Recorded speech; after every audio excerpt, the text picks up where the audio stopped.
Oh, Chief Carmichael left. He keeps jumping back in. He was barely here. There we go.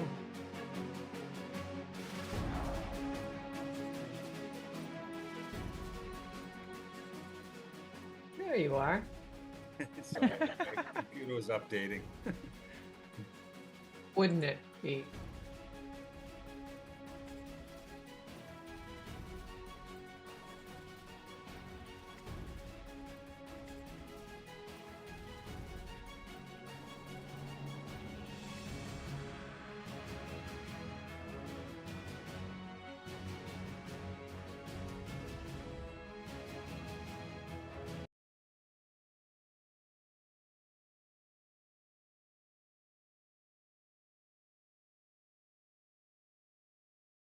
Or words that you use that have a special meaning to them. I just think that would be really useful, particularly for our new counselors and for counselors who don't sit on PSNT. Sure. Okay, let's get started. It is 7 o'clock. Ms. Delaney, are you ready to start recording us? Just a moment. Recording in progress. Okay. Okay, good evening, everyone. It is Thursday, May 2nd at 7 o'clock. This is a special meeting of the Public Safety and Transportation Committee to take up our two budget discussions for our fire department and our police department. So first, let me just introduce everyone who's here. From the council, we have Vice Chair of the Committee, Councillor Downs, Councillor Block. Let's see. And I'm just going to say all the councillors, whether they're on the committee or not. Councillor Albright and Lucas. Councillor Greenberg, Councillor Wright. Am I missing any councillors? Okay, we'll introduce our members of the administration as we go through this. The items before us tonight are 8-24, submittal of the fiscal year 2025 to 2029 capital improvement plan. 194-24, submittal of the fiscal year 25 to 29 supplemental capital improvement plan. And 195-24, submittal of the fiscal year 25 municipal and school operating budget. And as I explained, the two departments tonight before us are the fire department and the police department. This budget cycle is a little bit unusual with respect to our discussion tonight, because one of the most significant impacts, or I'd say changes to the budget overall, happens to occur with these two departments and the topic of dispatch. So since we are joined by both Chief Carmichael and Chief Gentile, I want to give us an opportunity to discuss that topic collectively, since it impacts both departments.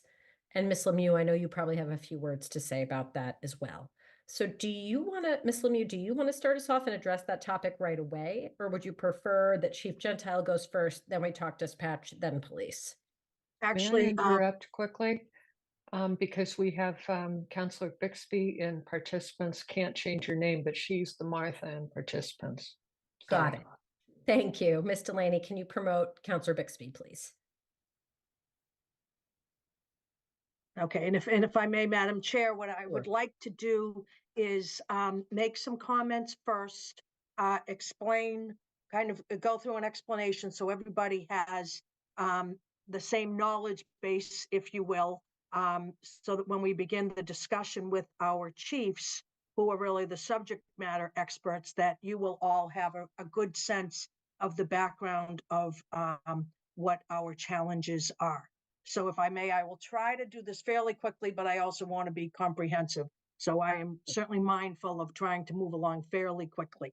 So what I am going to do this evening is explain to you all the global challenge that we face with dispatch, staff challenges, so individual to Newton, strategies that we have employed in the past 3 years to help us improve our staffing over there, what our interim strategy is, and what we expect for union involvement in that, our 25 budget, which is what's actually before you, next steps, and then how do we envision this temporary solution ending? And then we're going to be very happy to entertain whatever questions any of you may have, whether they're financial or operational.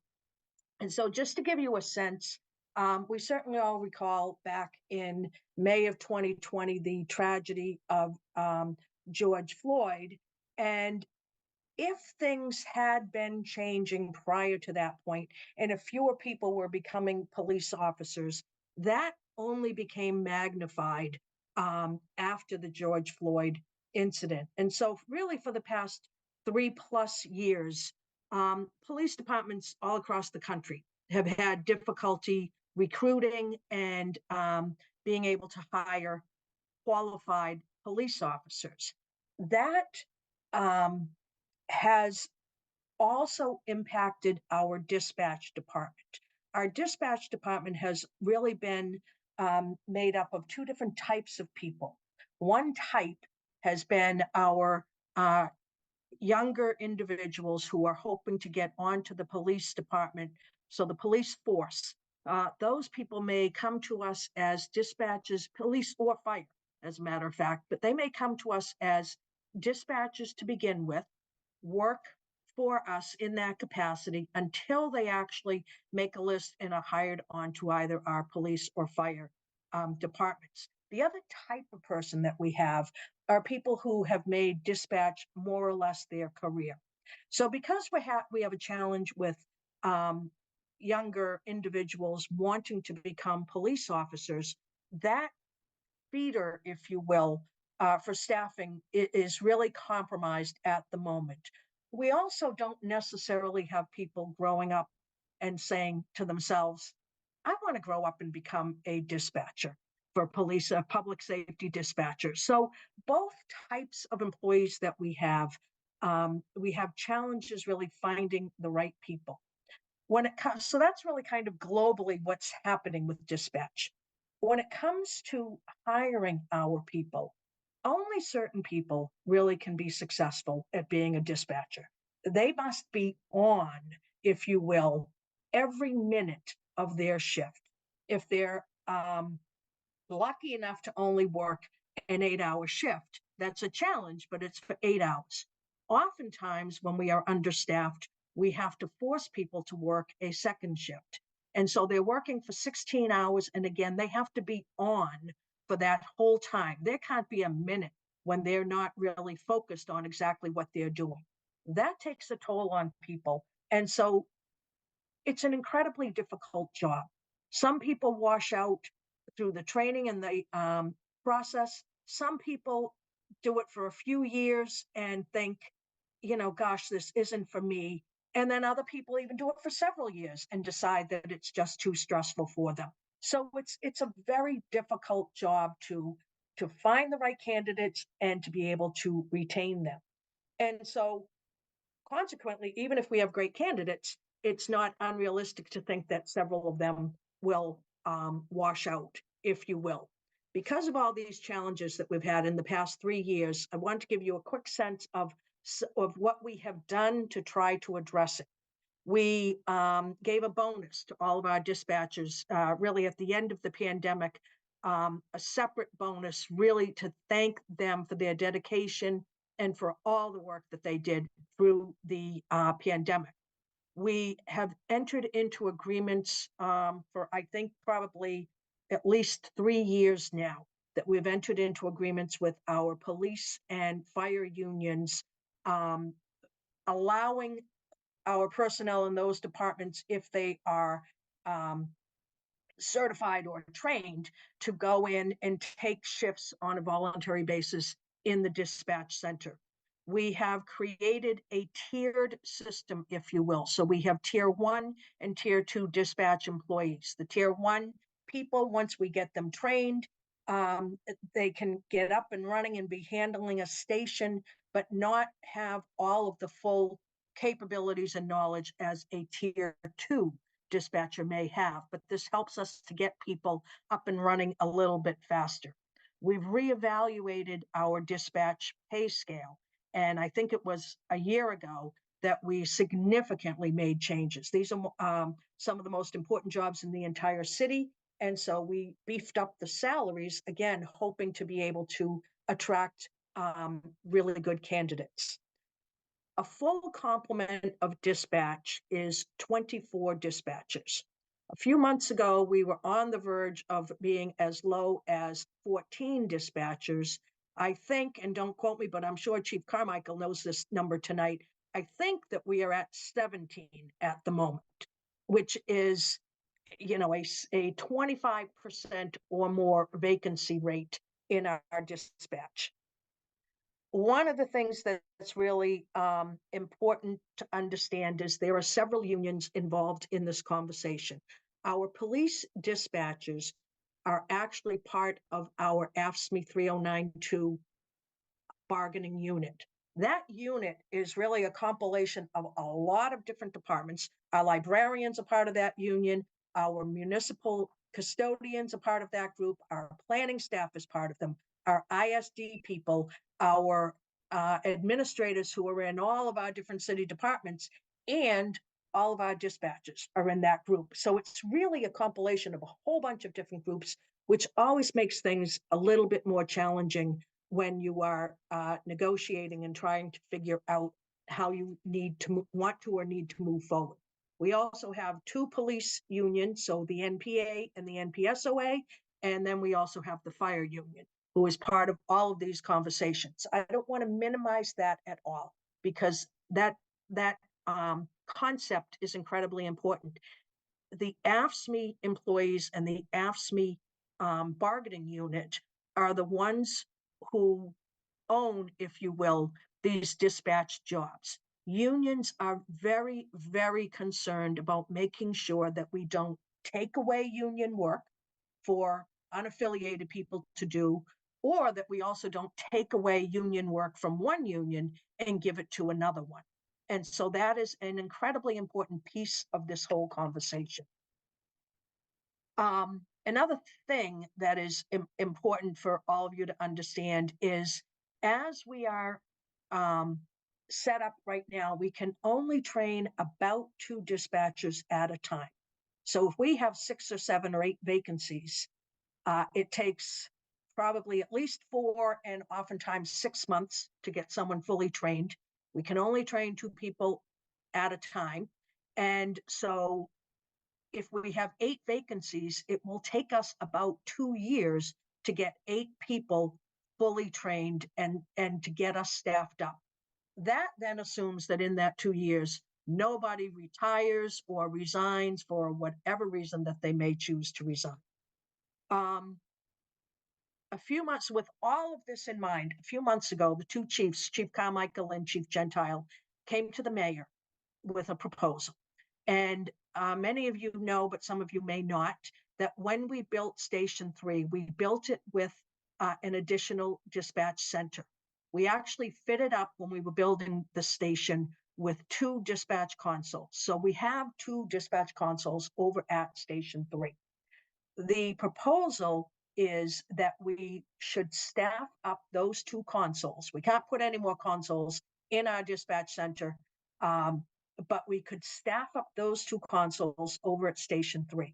We could have 2 people sitting over there, and their role would be to take the calls. All calls would go into the dispatch center. But the role of the people who would be stationed over at fire headquarters would be to then handle the fire calls and the ambulance dispatch calls.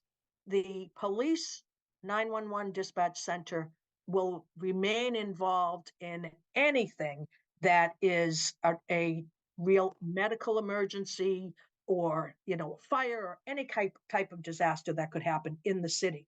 But this would have 2 more people be able to be part of the process. The chiefs are here. They will be able to answer all of your, at least operational questions of things that we either have decided yet. Some things are certainly still in flux. The reason that I'm kicking this off was, first of all, to highlight the whole thing, but to explain to you what is in the budget before you. In the police department, we have fully budgeted for the full complement of dispatchers. So 24 dispatchers, overtime that would be associated with running the dispatch center.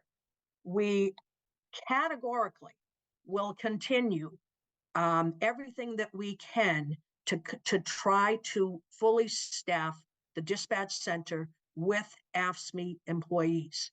The proposal that's before you is a temporary proposal, but in all honesty, temporary could mean as many as 5 years. It could mean that, how does it end?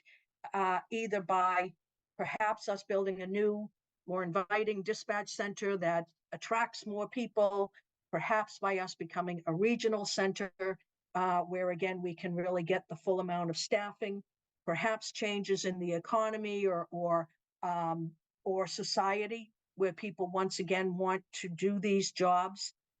But whatever it is, it's not going to happen overnight. So we are looking at this as potentially as long as a 5-year change. So back to the budget. So in the police department, we have budgeted for our full complement of dispatch. In the fire department, we have budgeted for these 2 positions that would man the dispatch consoles over at fire. What you will see in that budget is you will see 4 firefighter positions. They're called firefighter/dispatch. The reason there are 4 of them is for any position, FTE, that we fill in the city, that's a 7-day a week, 24 hours a day position. It takes 4 bodies, if you will, to fill that. And so if we want to staff one position 24/7 over at fire, we need 4 FTEs to do that. So we've put 4 FTEs in the fire department. In addition to that, we've put enough money to staff the other console, either with overtime for our different firefighters who are capable of taking, who are trained to help with dispatch, and or for retired firefighters who may want to come back and work 15 or 20 hours a week. So we've looked at hiring people for one of the consoles and staffing the other one with overtime or part-timers. The people who we would be hiring would be, if you recall, when I was talking about the different types of people who do dispatch, we would expect it to be people who have applied to become firefighters, who we have probably selected to become firefighters, but who we may be waiting 6 or 8 months to get them into a fire academy. Again, the chiefs can talk about all of this for you. Perhaps the most important thing that I want to stress in here is that we don't have all the answers tonight, which is exactly why we created the budget that we did. We know that we need to make sure that we move forward and do whatever is in the best interest of the citizens of the residents, everybody involved in the city, the people who come here to work every day, people who travel through the city, that we have their safety utmost in our minds. We've got the money there so that whatever we figure is the best solution, we will be able to afford it. As I said, the last piece I just want to reiterate again is I want everyone to understand how important the AFSCME bargaining unit is in all of this. Dispatch is their work. And so we will not be making decisions that do not involve them. However, things change on a dime when you're running a city. We had a date certain when we had to have this budget prepared and to you as a council. So we have made sure that we've provided the funding, even though we don't have all of the final answers for you. So with that, Madam Chair, I thank you for indulging me.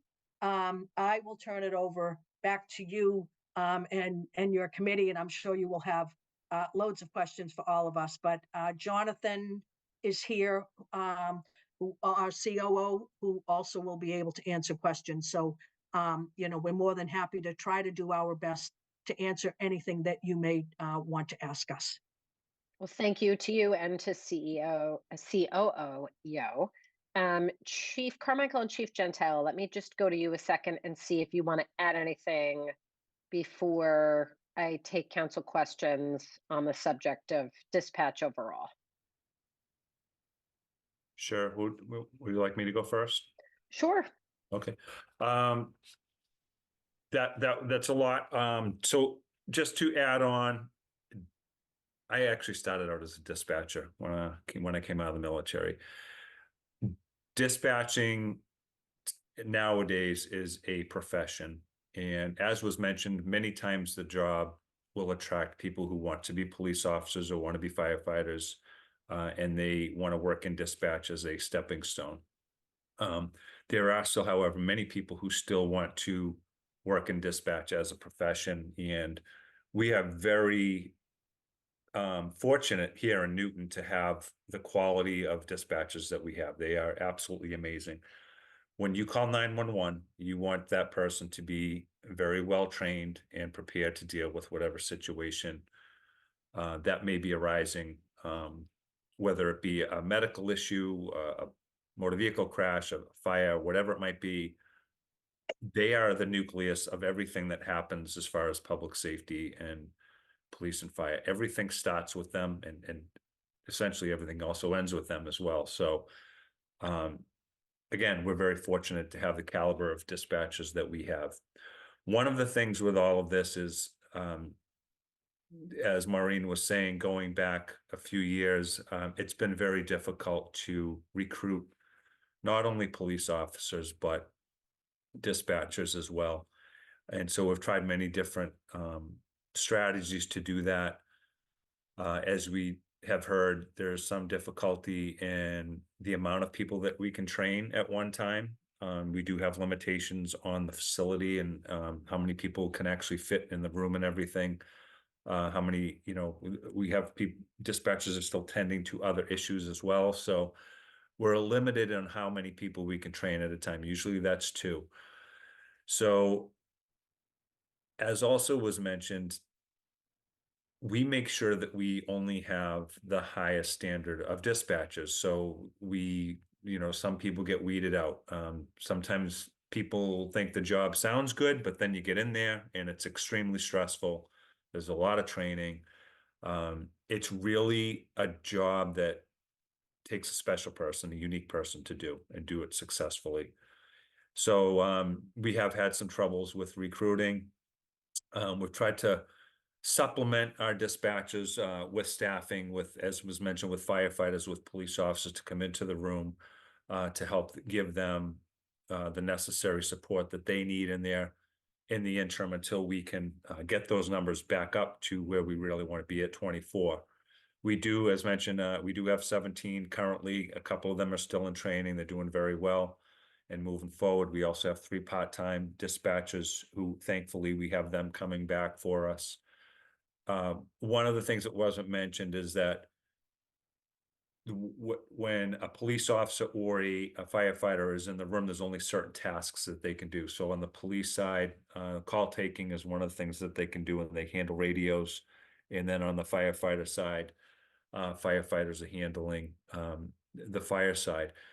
The reason for that is because dispatchers in Massachusetts have to have certain certifications. They have to have a telecommunications course, which is a 40-hour training course. They have to be trained in criminal justice information systems, which is, or CJIS, which is the computers where, to run a plate and to run somebody for a warrant, and to use the database that we have for law enforcement. They need training in suicide prevention. They need training in emergency medical dispatch, which is when you call 911, the certain protocol that the dispatcher takes. Gone are the days when you answer 911 and you say that, the police and the fire are on the way, and they hang up. There's protocol that the dispatchers have to take. So they're trained in emergency medical dispatch, CPR, and then also on the radio system. So there's a lot of training. It takes us about 6 months to fully train a dispatcher to be trained on the police side, and then even more difficult is learning everything on the fire side of things. And so it takes us about 6 months to train them. One of the things with the process that we're going to use or plan on using is that we're negotiating and talking with the unions as to, you know, how we're going to roll this out. And one of the big things with me is that, right, you know, right now our dispatchers fall under us, and in progressing and moving forward, I want to make sure that we're doing due diligence for them, and we're doing the right thing as far as supplementing them, giving them the tools that they need and the staffing that they need, so they're, you know, they're not getting forced throughout the summer, or but also that we're maintaining the high standards that we expect. So going forward, we have started to meet with them. The dispatch union in particular asked me, and make sure that that we do this the right way, and we do this with their input and whatever direction that might be. Thank you very much. Chief Gentile, do you want to add anything? Maureen and the chief did really an excellent job of kind of recapping it. You know, I'll just add that we are fully here to support that dispatch center, and to you know, and to give them whatever they need to, so they can continue to do their job and do it well. And I certainly welcome any questions on what that might look like. Okay, thank you all very much. I know I have a couple questions. Let me first go to the committee and Councillor Albright, our non-committee guest for the evening. Who's got questions? Councillor Lucas, why don't you start us off? Thank you, Chair. And Chief Gentile and Carmichael, thank you for your words and your service to the city of Newton. I guess this is directed towards Chief Carmichael. I was speaking with Superintendent McMains back in January at an event, and he was displaying a I don't know, a advertisement to hire more dispatchers. And I know I included that in a newsletter, I think in my January one. And I was just wondering, around that time, did that hiring blitz bring any results and any new recruits to the dispatch position? It has brought in some recruits, and we've also done other strategies aside from just doing the posters and doing the stuff on social media. We've also used a consulting firm to help us create videos. I don't know if you've seen any of the videos we've posted on our Facebook page, to really try and attract qualified candidates that we bring in. Now, importantly for us is the recruitment, the retention of people, and making sure that we reach our maximum staffing levels. That's going to be the best case scenario.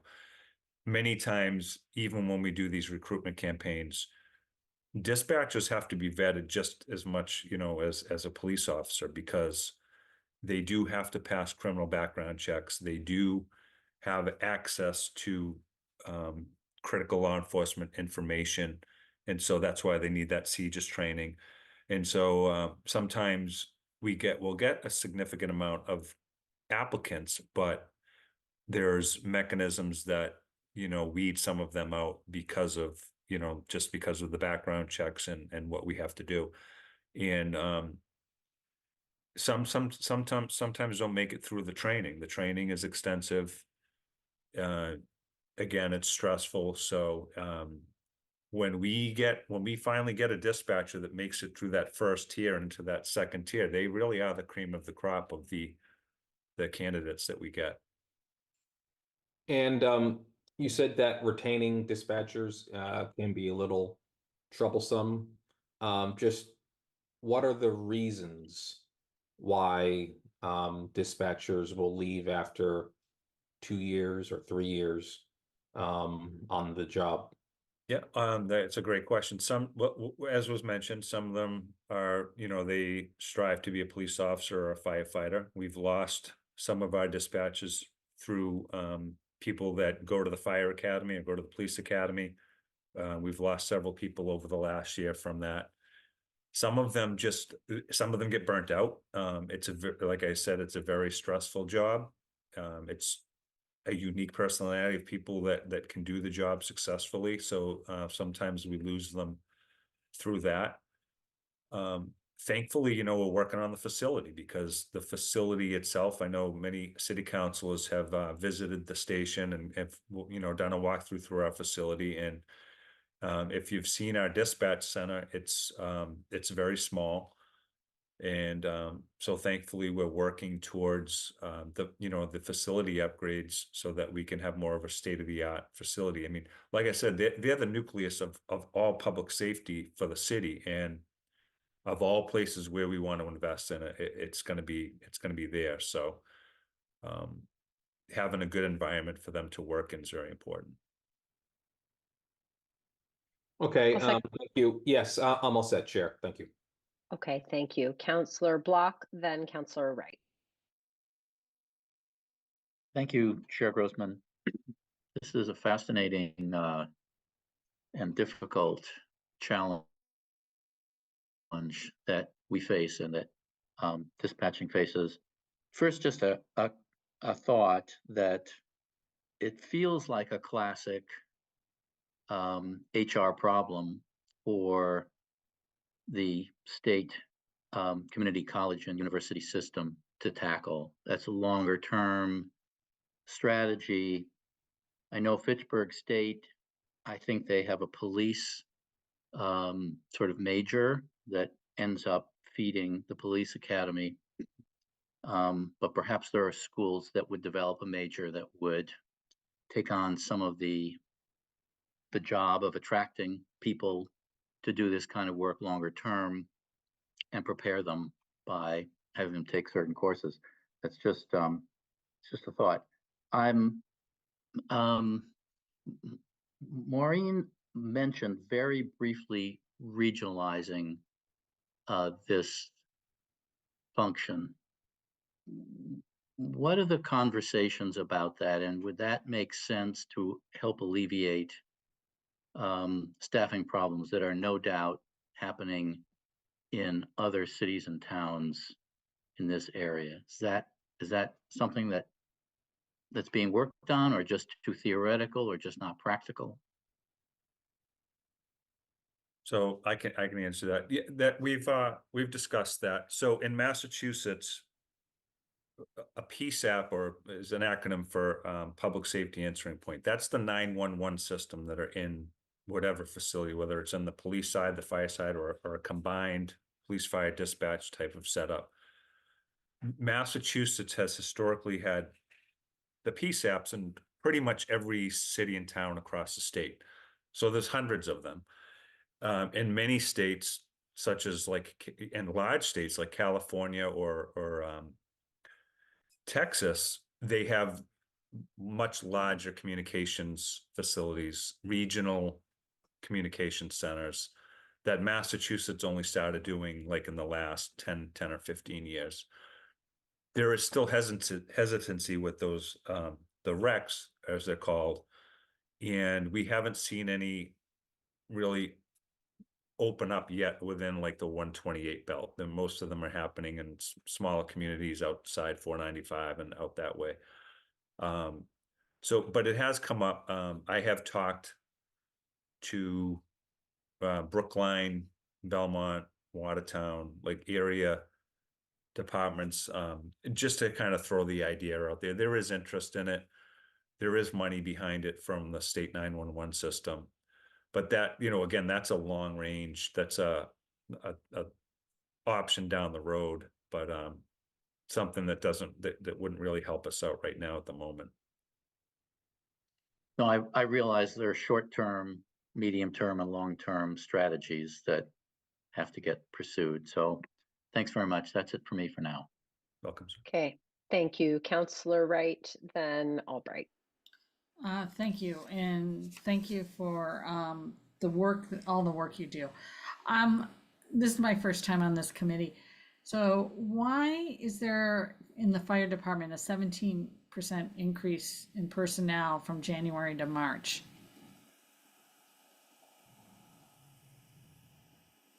So why don't Chief Gentel, why don't you answer that? But I want to try to not, since neither chief has had the opportunity to give their full budget overview, I have a feeling that the answer to that question is going to be commingled with information to come. I can wait. I can wait. No, that's okay. I mean, Chief Gentel, why don't I let you answer that, particularly where it pertains to the dispatch part of things, and then Councilor Wright, continue.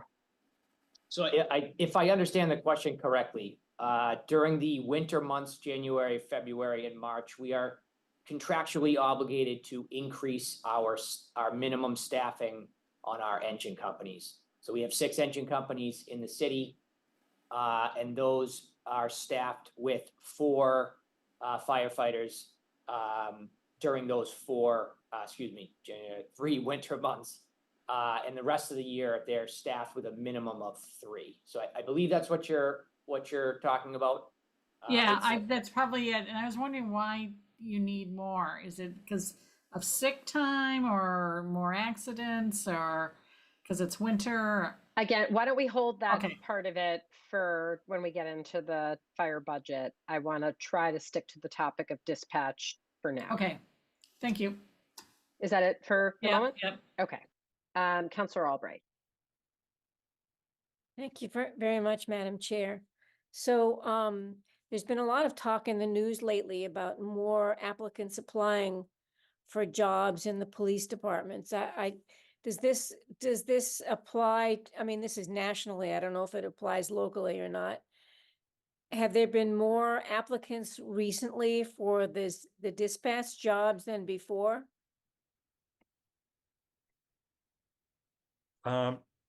No, there not yet.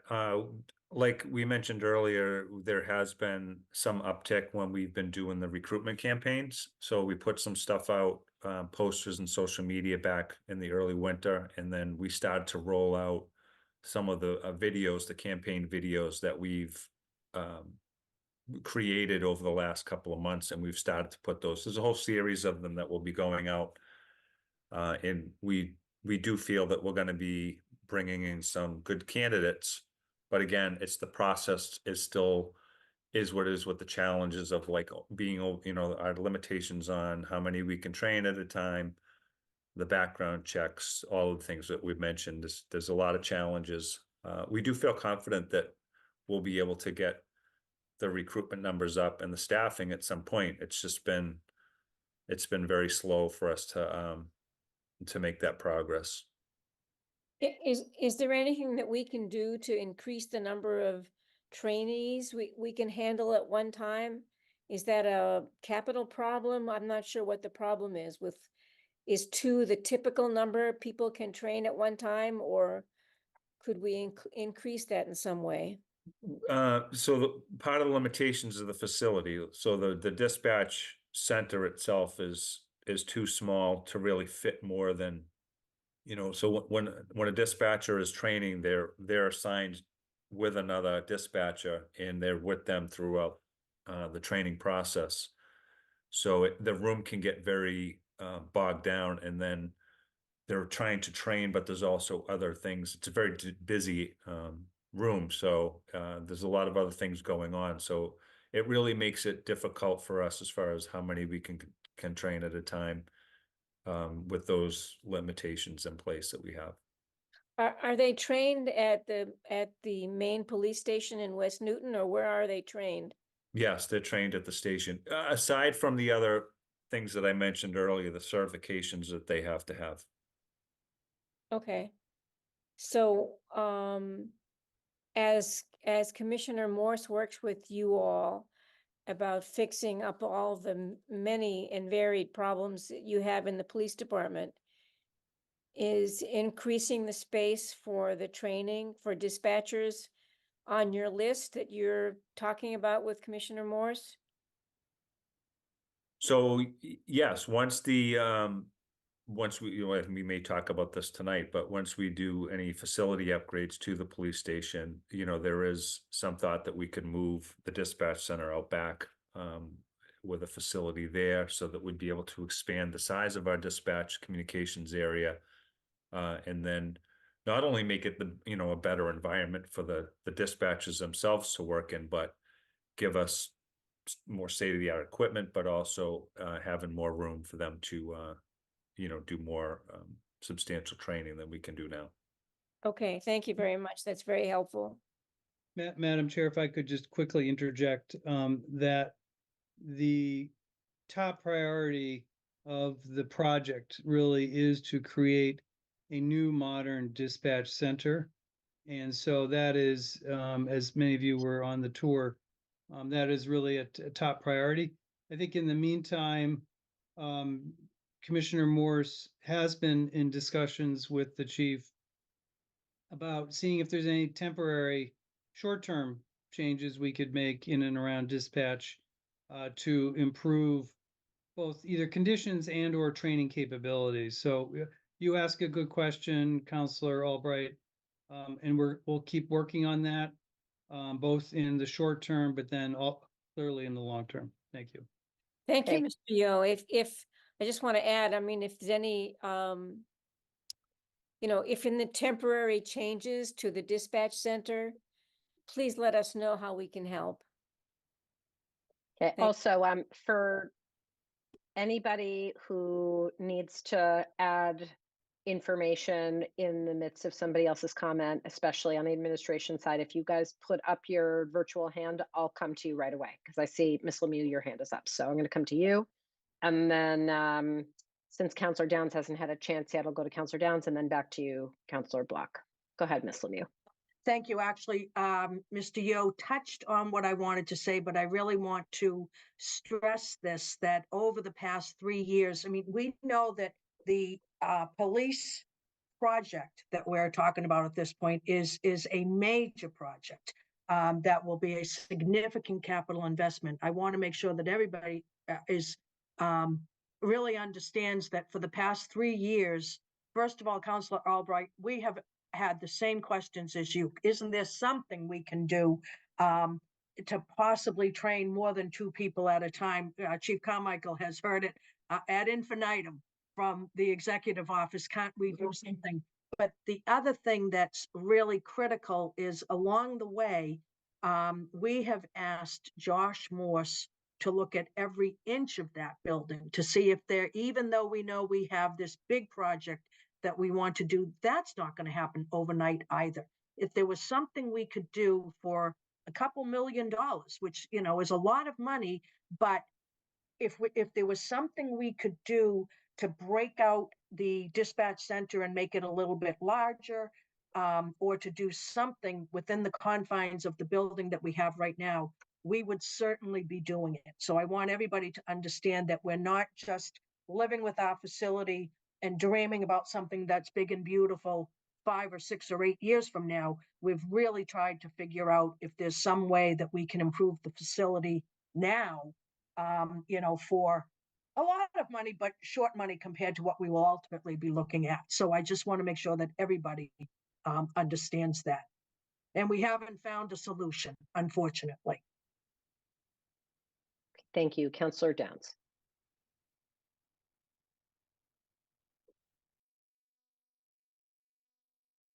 You just need to unmute, Counselor Downs. Sorry, I thought I did that and instead I lowered my hand. Too many new buttons on the bottom of my screen. Ms. Lemieux, you say $2 million for the police headquarters. What's the ballpark at this point for that?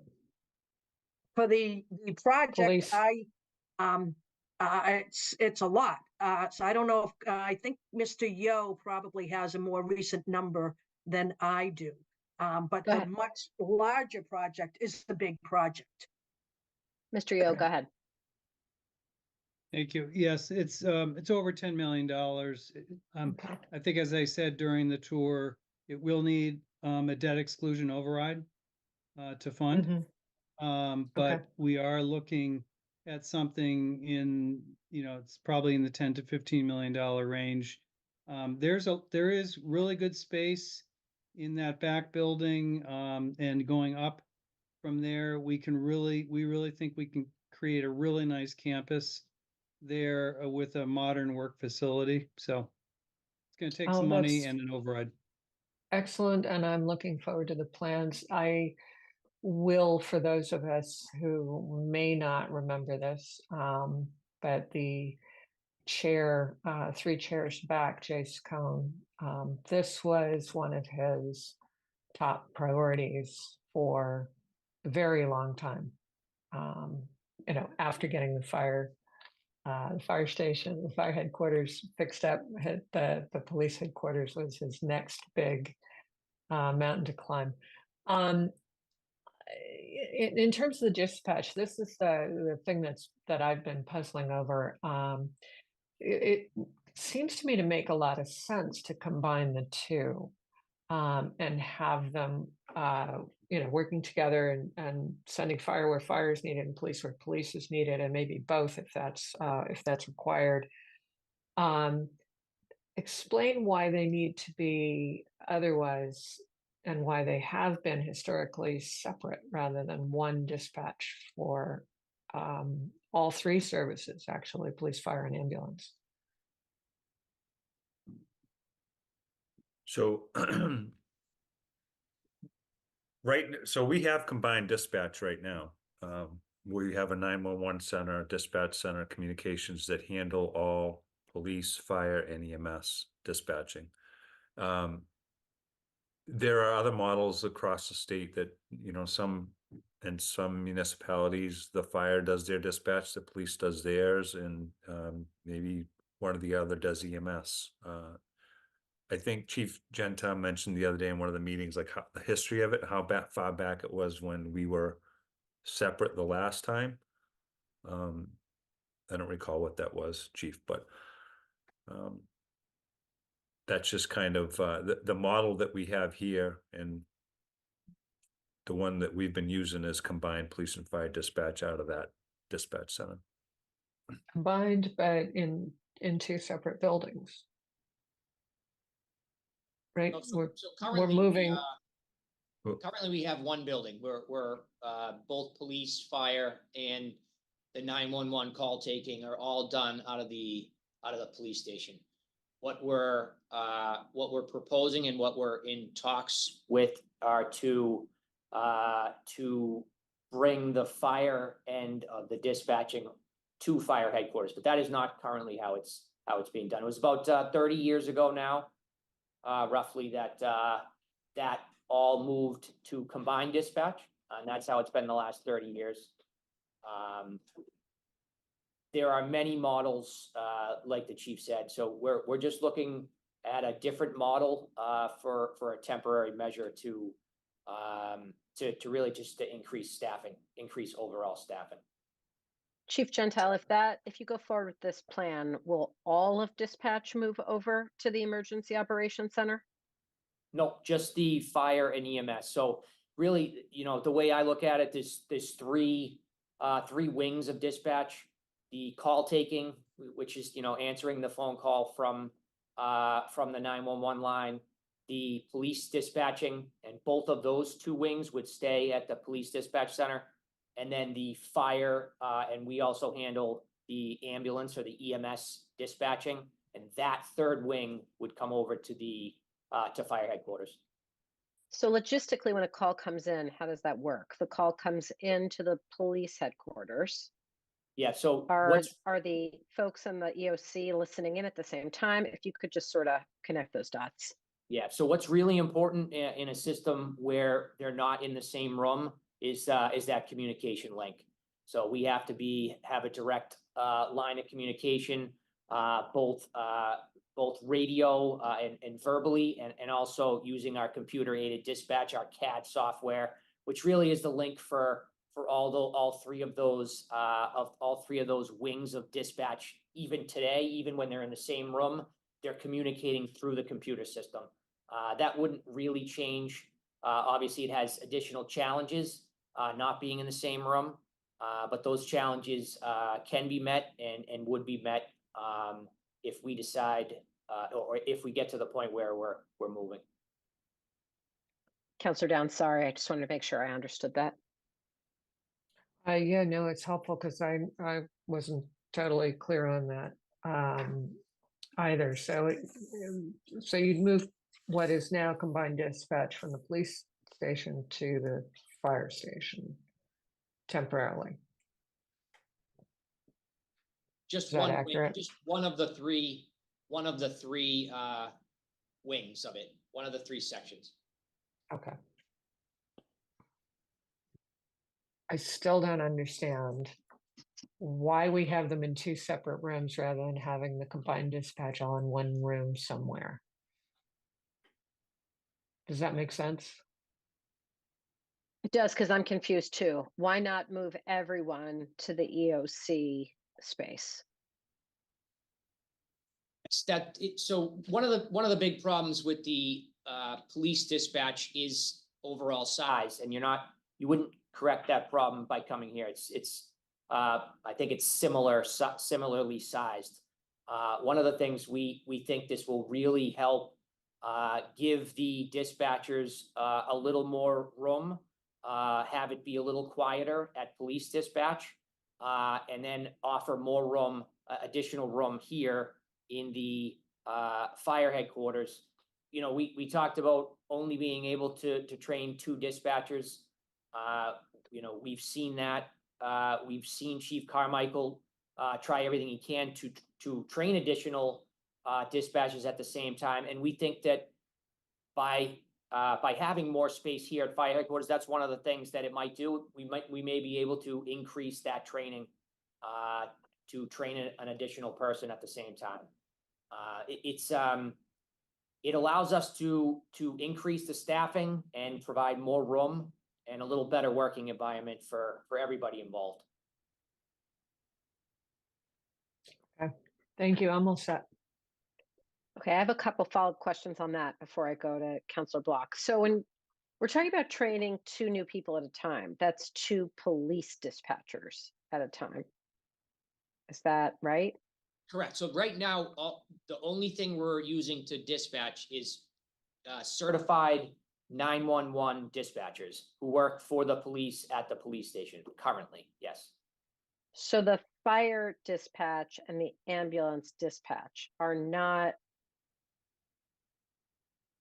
I just want to make sure I understand the distinction, I guess, between who's doing what, because I know that we've got I can see the increase in FTEs on the fire side, and it looked to me like that was the asterisk where we were talking about having 4 temporary FTEs, if I'm reading that right. If not, correct me.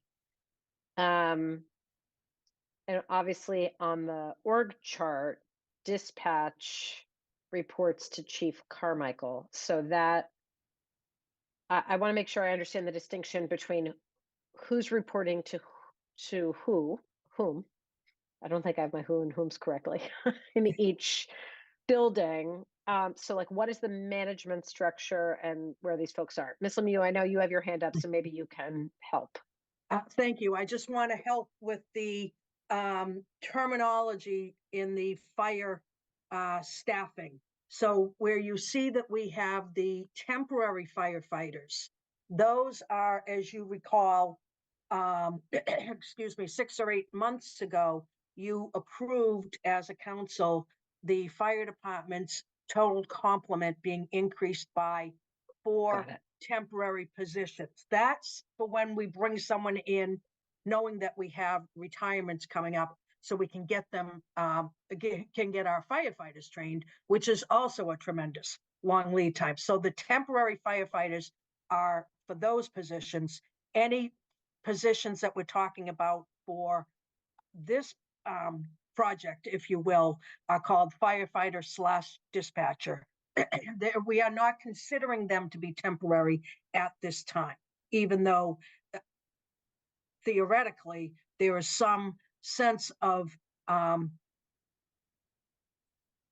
I don't even know what the word is.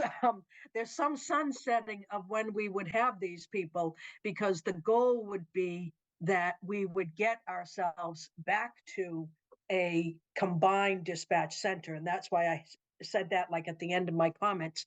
I don't know what the event is that gets us back there, whether it's our new dispatch center behind the police station, whether it's a regional one, whether it's a change in society and people are excited about working, at police departments again. But the goal ultimately is to get everybody back together again. But right now, we have fire dispatchers who sit in police headquarters. Is that accurate or not accurate? Today? Yeah, so we have combined dispatch. So physically they're in the police station building in our dispatch communication center. All of the dispatchers are trained. We do it in 2 tiers now. So the first tier is the police side of things. And they also have to have all of their certification. So they do the certification process, and then they're trained on the police side, the police radios, answering the phones, that type of thing. And then the second tier is the fire. Then all dispatchers are trained on the fire side. The model that we have now is that there could be potentially somebody that might not make that tier 2. But so far, because of the recruitment and the candidates that we've been recruiting, we always, we expect them to get through their tier 2 so that they are completely trained in police and fire. The structure is that they're in the police department building. There's a supervisor in the room. There's a dispatch supervisor, and they report to a captain who's in charge of the bureau itself. And then me with the input of the fire department, because they're obviously vested in the fire side and the fire dispatch. So right now, if you're not training someone, how many individuals are in the dispatch room at one moment in time? It depends on the time of day, but typically for a day shift, we have a minimum of 4 dispatchers that are in there. A supervisor, They could be a supervisor. a police, a fire, and an emergency services, or no? Yeah, so in the room, the minimum that we would allow on a day shift or a first half shift would be 4 dispatchers, and who are trained in EMD, 911, police, fire. And do all 4 of those individuals report up the chain ultimately to you, or just some of those individuals currently report to Chief Gentile? Yes, they report to me. Okay. But the chief and I, so it's being combined. The chief obviously for the fire side and for EMS has to have his say, and so we work together on those things. I don't know if I jump further in? confuse you. Lemieux, go ahead. Let me jump in and see if I can help a little. In a perfect world, if we had all 24 dispatch positions filled with fully trained people, those 4 people would all be AFSCME personnel and would be dispatchers who report up the structure to Captain Dowling and ultimately to the chief. So in a perfect world, all 4 of those seats are taken by AFSCME personnel. The reason that we have police and fire personnel in there at this point is because we haven't had enough AFSCME personnel to handle the minimum staffing that we require in the dispatch center. So in a perfect world, they would all be AFSCME people reporting to the police department. They would all be civilians. They would not be police or fire personnel. So when we have people who are going to sit in the EOC now, are those fire personnel and EMS personnel, not AFSCME employees? So they are going to be fire employees, and Chief Gentile, you may want to jump in, make sure that I'm not saying anything that's incorrect for this temporary time. And again, it could be 2, 3, 4, 5 years. Those individuals would be reporting into fire. But again, as the chief was saying, that just as much as fire, has a lot to say about, you know, the dispatchers that report through police, I would imagine that this will all be done very, very close. I would imagine the two departments will be very close in their thoughts, even if people technically report one way or the other. Okay, we have other counselors who are patiently waiting to ask questions. Counselor Block, you've been really patient. Then Counselors Greenberg and Bixby. Thank you. I was just wondering about language. Do we use a translation service? What do we need on, on the phone answering end of dispatch before we figure out what kind of response is necessary?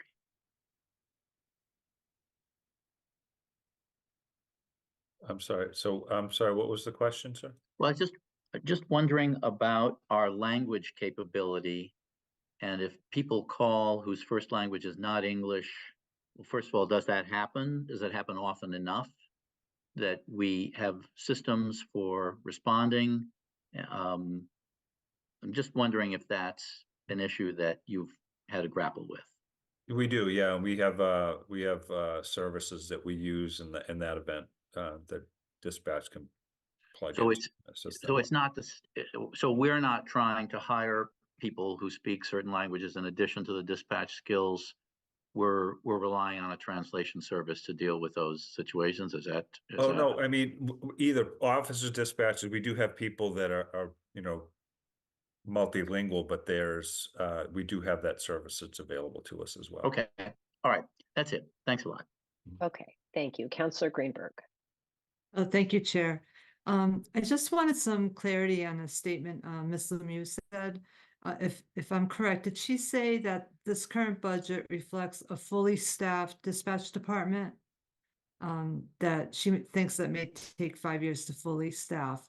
So is that dollar amount a fully staffed department? Yeah, Ms. Lemieux, when you answer that, could you also just point to where in the budget book everyone should look to see these changes reflected? Yes, certainly. So in the personnel detail, if you go to the police department, I believe it is the communications cost center, if you will, which is where all of our dispatchers are listed, and that is on page begins, let me see, on page 30 in the personnel detail. You'll see the communications. Actually, I'm not even sure if I have the right. I'm sorry, 30, I have I the think it's wrong budget 33. year up. Yeah, I have the wrong budget year up in front of me. I was doing something else earlier, but you'll see all of the listing. And so you won't see all 24 positions there entitled dispatchers or even supervisor of dispatch. That's because I want to say 2 of those positions are grant funded. So I think we have 22 on that list. And so you'll see several vacancies there. And that's why I say in a perfect world, we would have a name next to every one of those. You will also see in the communications cost center, when you look at the actual budget for the police, you'll see, I think we have 150,000 or so for overtime. And because clearly, we have, even if we're fully staffed, people have vacation, they have sick time that they take. There's so many things that happen that you always incur overtime. So we have put that budget together, though, looking for a full complement. In the fire budget, when you look at the fire personnel detail, you will see at, I think and I think that's also in their communications cost center, which is where we put that group of people. You will see the 4 positions that are firefighter / dispatch, and then you will see a significantly increased overtime line item when you go to the fire budget itself and you go to the communications cost center. you will see a significantly increased overtime line item in communications. And so that's how we've technically put all of this in the budget. So it's primarily overtime for these firefighter positions that are also dispatch in terms of Okay. how it's going to show up in the 4 budget. positions. So if you figure each position is probably between 85 and 90,000, because they'll be first year people, but if they take insurance, you know, and have all their different, if they have a bachelor's degree and, you know, whatever else they may have, it's probably somewhere between 80 and 90,000. So we have 4 positions, which would be somewhere in the 320 to 350 range. And then we have enough money in our benefit lines and overtime and everywhere else to really have another 350 or so to cover the other console, if you will. So one console, if you think about it theoretically, one console would be covered by 4 fire dispatch personnel. The other console would be covered by overtime and part-time retirees. And when we're looking at the fire budget and the communications line item and the expenditure by department, that's the biggest sort of leap off the page of And increase that's in all dollars. about, Is that it's where all that about is? this process. That's exactly Okay. what it is. Okay, because I don't see that kind of increase on the police side. So when you're You saying don't. that we're budgeting for a fully, We have always budgeted for a full complement of dispatch because we need that many people. And so Right. if we don't have them, if we have vacancies, we're instead taking those salary dollars and spending them on overtime. so are we essentially now becomes- budgeting for more than a full complement? Because we're budgeting for a full complement on the police side and then this additional money on the fire side? If we move forward with covering these positions on the fire side, we're not over budgeting yet, because we would still be looking to fully staff up the actual dispatch center. So we're going to be trying to get them fully staffed up while we're supplementing that with the fire personnel. That's why I say, so at some point in time, these fire dispatchers would eventually go away. Okay. But right Counselor- now, while we're in this position where we're trying to hire as many people as we need in dispatch and make sure that we're keeping the community safe by having people to be able to do the dispatch functions, we really needed to bring forward a budget that fully funded each function. And along the way, there would certainly be the hope that, you know, a few years from now, we would not need these fire positions in this capacity. Counselor Greenberg, did that answer your question? Yeah, just as a follow-up. So if the positions aren't filled, that dollar amount, does that go to the rainy day fund or does it just carry over to the next year's budget? Well, we never, so first of all, we never carry salary money over.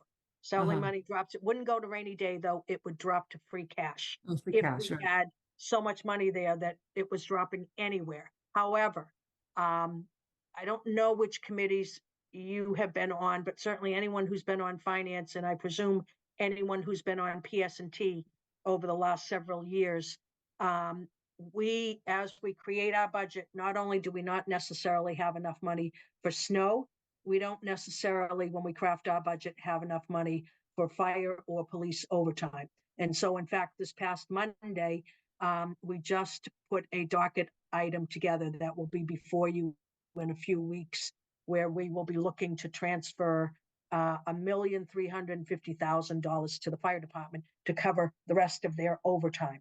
So regardless of what happens with all of this, this money will stay in those 2 budgets because first of all, the budget will be passed, I believe, prior to us completely finalizing everything.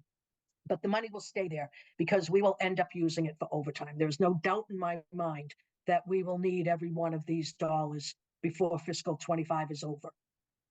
Okay, thank you. Thank you, Chair. Thank you. Counselor Bixby. Thank you. Slightly more logistical question, I guess, about joint calls or where the requests for service are coming in. So it looked like there was something shy of 40,000 call requests for service that came in the police department section of our binders, and then about 10,000 from the fire department. So is 10,000 of that what we're talking about here that go to fire out of that 40,000, or are they added to each other? Does that question make sense?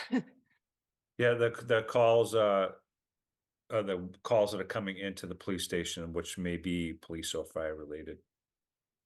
So then 10,000 of them going with this proposal then would get directed towards fire, and they would.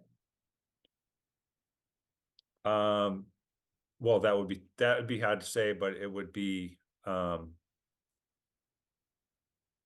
mean, technically they would still be working jointly together, but things would have to be transferred, or they would have to be done through the computer system so that both entities, so it's almost like they're not going to be, they wouldn't be in the same room, but this stuff would be still entered the same way, the information. So, but then the amount of calls that are still coming through the dispatch would still be coming through.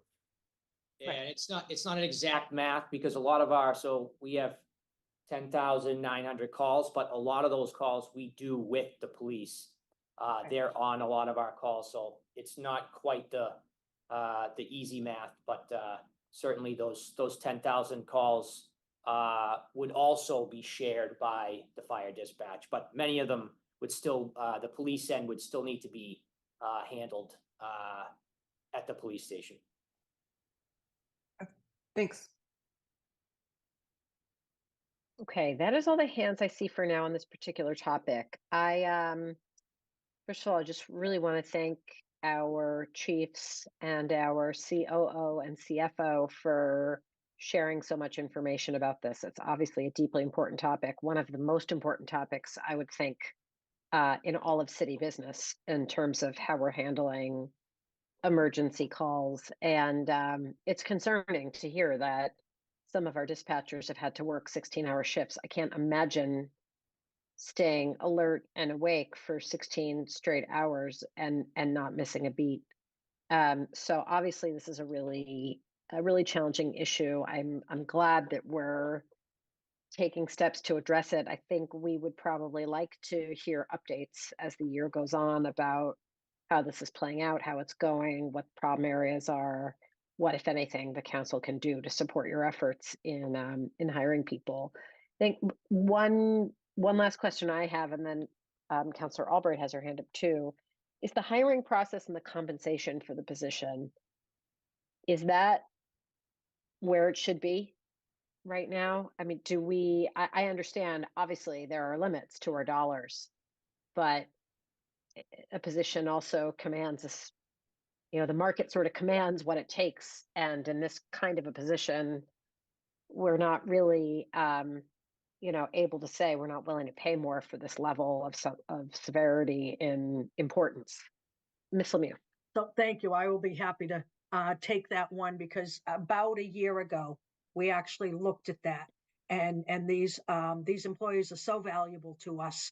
And so we actually significantly changed the pay scale for our dispatchers. I believe that we are, I think I can say with confidence that we have the highest compensated dispatchers in the surrounding area. If that's incorrect, somebody please correct me, because I don't want to say that if it isn't true, but we substantially increased their salaries, hoping that if we had the best salaries around, that, again, the best people and more people would want to come and work for us. So we took a long, hard look at what we were paying people and significantly changed it. Well, again, I think it would just be helpful to stay in touch on this issue and how it's going, and if we are seeing a response as a result of restructuring that salary. Councillor Albright, why don't you go ahead? Thank you, Madam Chair. I was just wondering, hearing all this I don't know if confusion is the right word, but there's police dispatch and fire dispatch, but they're working together.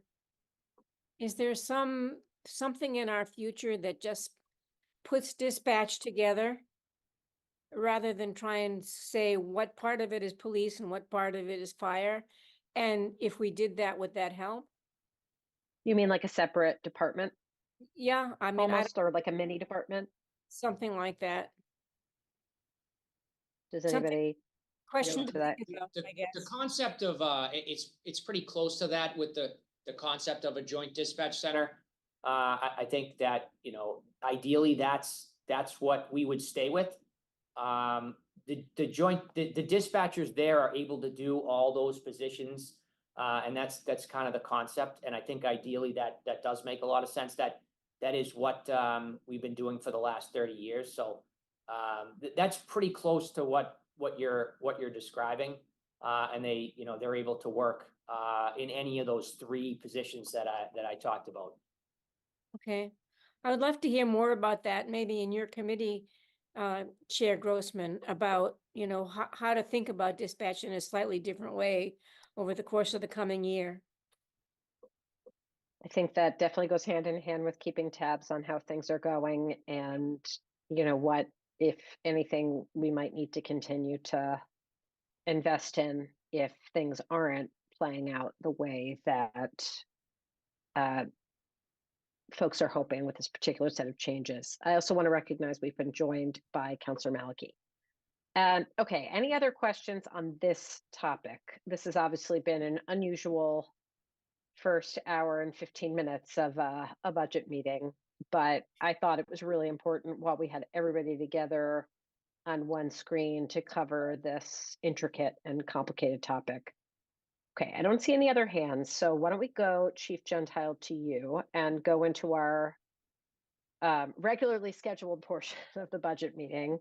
If you would please review your budget, review your priorities, anything that you want to highlight, and then we will open it up for councilor questions. Thank you. So we were here in this committee just a couple months ago, kind of sharing 2023's numbers and what we had been doing the first half of the fiscal year, but I'll quickly just kind of summarize that. In 2023, we did 10,950 calls. That's the most the Newton Fire Department has ever done. It's about 500 more than the previous year. We saw those increase in all aspects of the work we do: EMS, suppression, car accidents, fire alarm activations. We kind of saw that go up uniformly, meaning that we just think that the city's just busier than it really has ever been. One of the things we talked about before was we are constantly trying to stay ready because the fires have really decreased over the years. Our fire prevention inside the city, fire laws in the state and nationally are really strong, and we don't see a lot of fires. We saw in 2023, we saw 16 structure fires. That's pretty average for the past few years. What's interesting about that is the reason that we spend so much time and effort training and preparing and being ready in the last 5 months, that does include December of last year, but in the last 5 months, we've had 14 structure fires, including 3 working fires, 5 second alarm fires, and 1 third alarm fire that just happened last week. We did some research. That is the busiest 5-month stretch that we could find in the past 25 years. And so this job remains really unpredictable and so incredibly important for us to stay ready. And you see the first line of our outcomes when it talks about training is being ready, and back to basics is what we like to call it, but being prepared for those fires, being prepared to put a fire out, being prepared to do those search and rescues. is just such a critical part of what we do on a daily basis. We also have to stay ready for other types of incidents. We've become a part of the ASHA response or an active shooter response, and we continue to prepare and hope that day never comes, but be ready if it is. We have seen an increase in lithium-ion batteries across the nation, and because of that, an increase in lithium-ion battery fires. We've actually had a few just in Newton, and some of these 14 structure fires that I just spoke about were caused by lithium-ion batteries. I just asked the mayor to include some lithium-ion battery safety in her mayor's update last week, and I encourage anybody to share that information. There's a great worksheet from the fire marshal that goes over some of the real basic stuff as well. If you could share that, please do. Lithium-ion batteries are very safe if used properly, if purchased in the right places. So we'll continue to learn about those, learn how to fight those fires, learn how to prevent those fires. Another big thing that we are really focused on is firefighter health. Firefighter health, not only is it's about the people, but it makes it difficult to run a fire department when people aren't healthy, and it contributes to the overall safety. So a couple initiatives we have going on right now. We have a cancer screening for any firefighter who's interested, and also we're doing some nutritional training, which I think has been a big success in the beginning of it, and it's taken very well by the members of the department. A couple other things we have going on, I'll let Assistant Chief Bianchi talk about. Yep. I'm going to talk about our hiring. We are in the process of hiring 5 new recruits. We are hoping to get them in the academy sometime in the summer, maybe mid-summer. Because it takes so long from start to finish to hire new recruits, we have done a great job recently in starting this process early enough to where when we put them on the trucks and they're fully trained, that they will fill slots that have been recently from retired members or somebody that has left the job. So that calculation is something we constantly look at and try to start the process early enough to where we really get them on the trucks as soon as we can, I should say. So that's 5 more recruits that we have coming on. Switching over to apparatus, we have a new Engine 7 that is going to be delivered sometime in the summer also. That will be replacing a 2007 Engine 7, but that will then go to be a spare apparatus. That will be replacing a 1999 engine that we will probably get rid of. We are in the early stages also of meeting with the manufacturer on a new Ladder 3. That Ladder 3 is a 2009. And the same thing with that will then become our spare also. So, but just from the very, very early stages, again, the trucks take very long time from the start to finish, sometimes up into 1.5 years, and some even manufacturers 2 years. So it's important to start that process early on, so we can then get delivery of that in a timely fashion. That's it.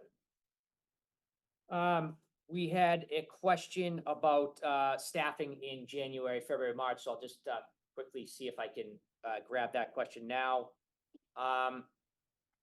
Typically in the winter months, we do see an uptick in structure fires. That's not perfect, but it's common for really cold weather to create some structure fires and some problems. But the real reason is fighting a fire in the cold weather where icy conditions form. We use water to put out fires, and that quickly turns into skating rinks. And it can create really difficult times in fighting fire. So that is where the staffing increase originally came from. It is a contractual obligation at this point in time anyways, but that's kind of the idea behind those winter months increasing the staffing. That was quick and a kind of a brief overview of what we have going on. And we certainly welcome any questions. Thank you very much. And I just want to start off by thanking you both and all of your colleagues for the incredible work you do every day and your bravery and diligence. I know that we all are grateful for putting yourselves out there in, in such a serious way, and especially what you just illustrated of the 14 structure fires over the past 5 months. It's been a lot, and I know we all are just so appreciative for what you do. So thank you. Councillor Wright, you were really patient before. I know Chief Gentile addressed part of your question. I just wanted to make sure you got the information you were looking for, and then Councillor Downs and Lucas. I'm all set. Thank you. Okay, Councillor Downs, then Lucas.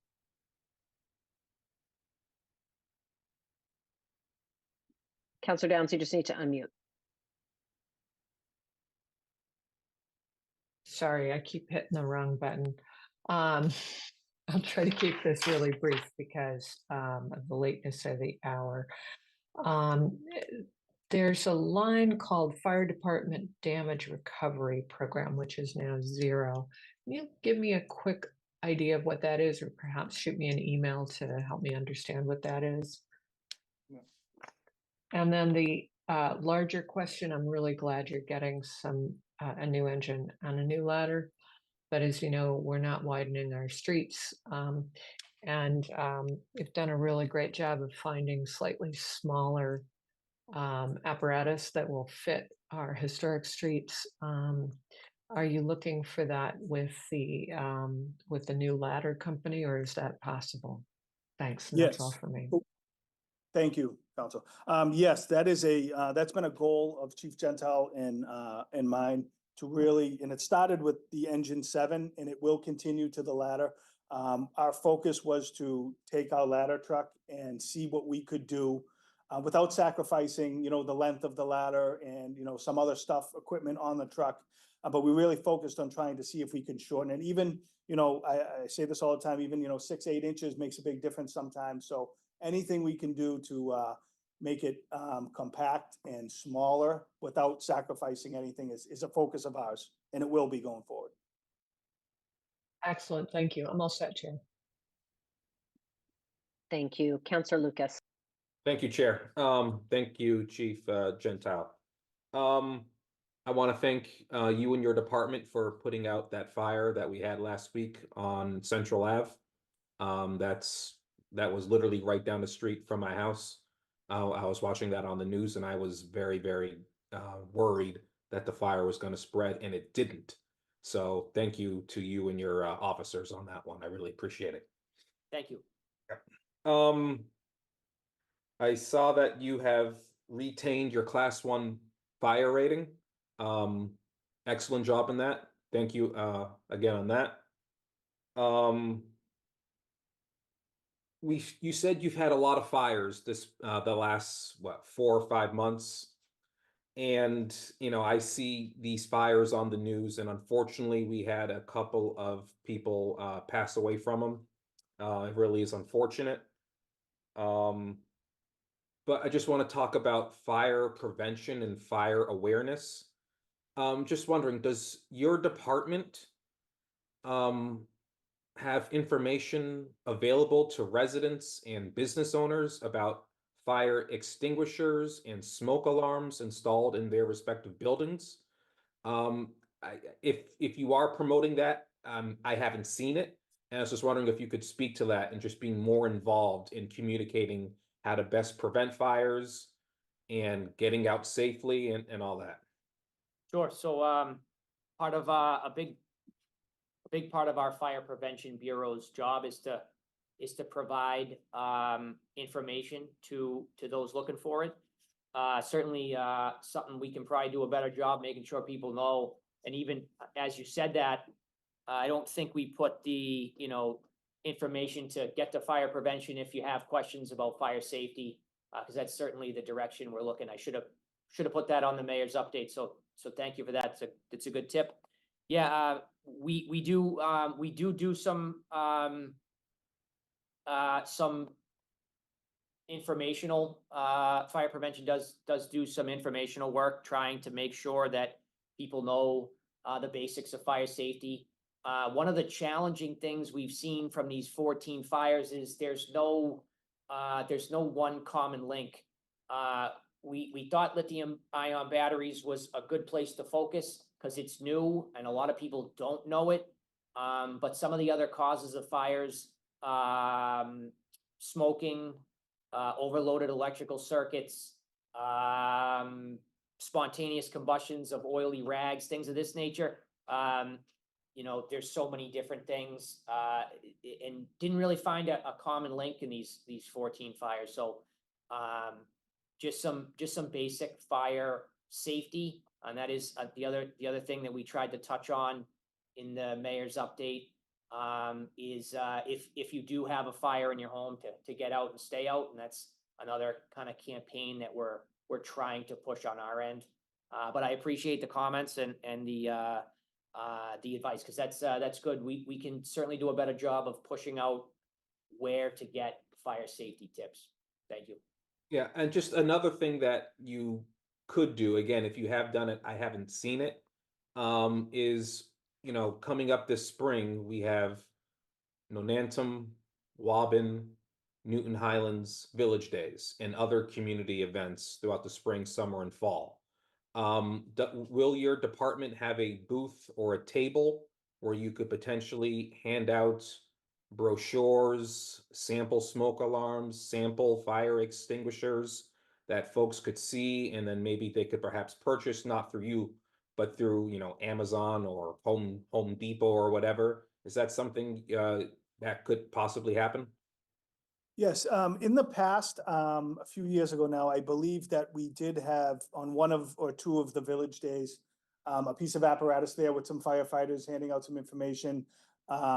Recently, I don't believe we have, but that is a great idea to maybe set up some sort of table, or pamphlets, like you had said, would go a long way. So it's something I agree we should work on. Okay, all right, thank you.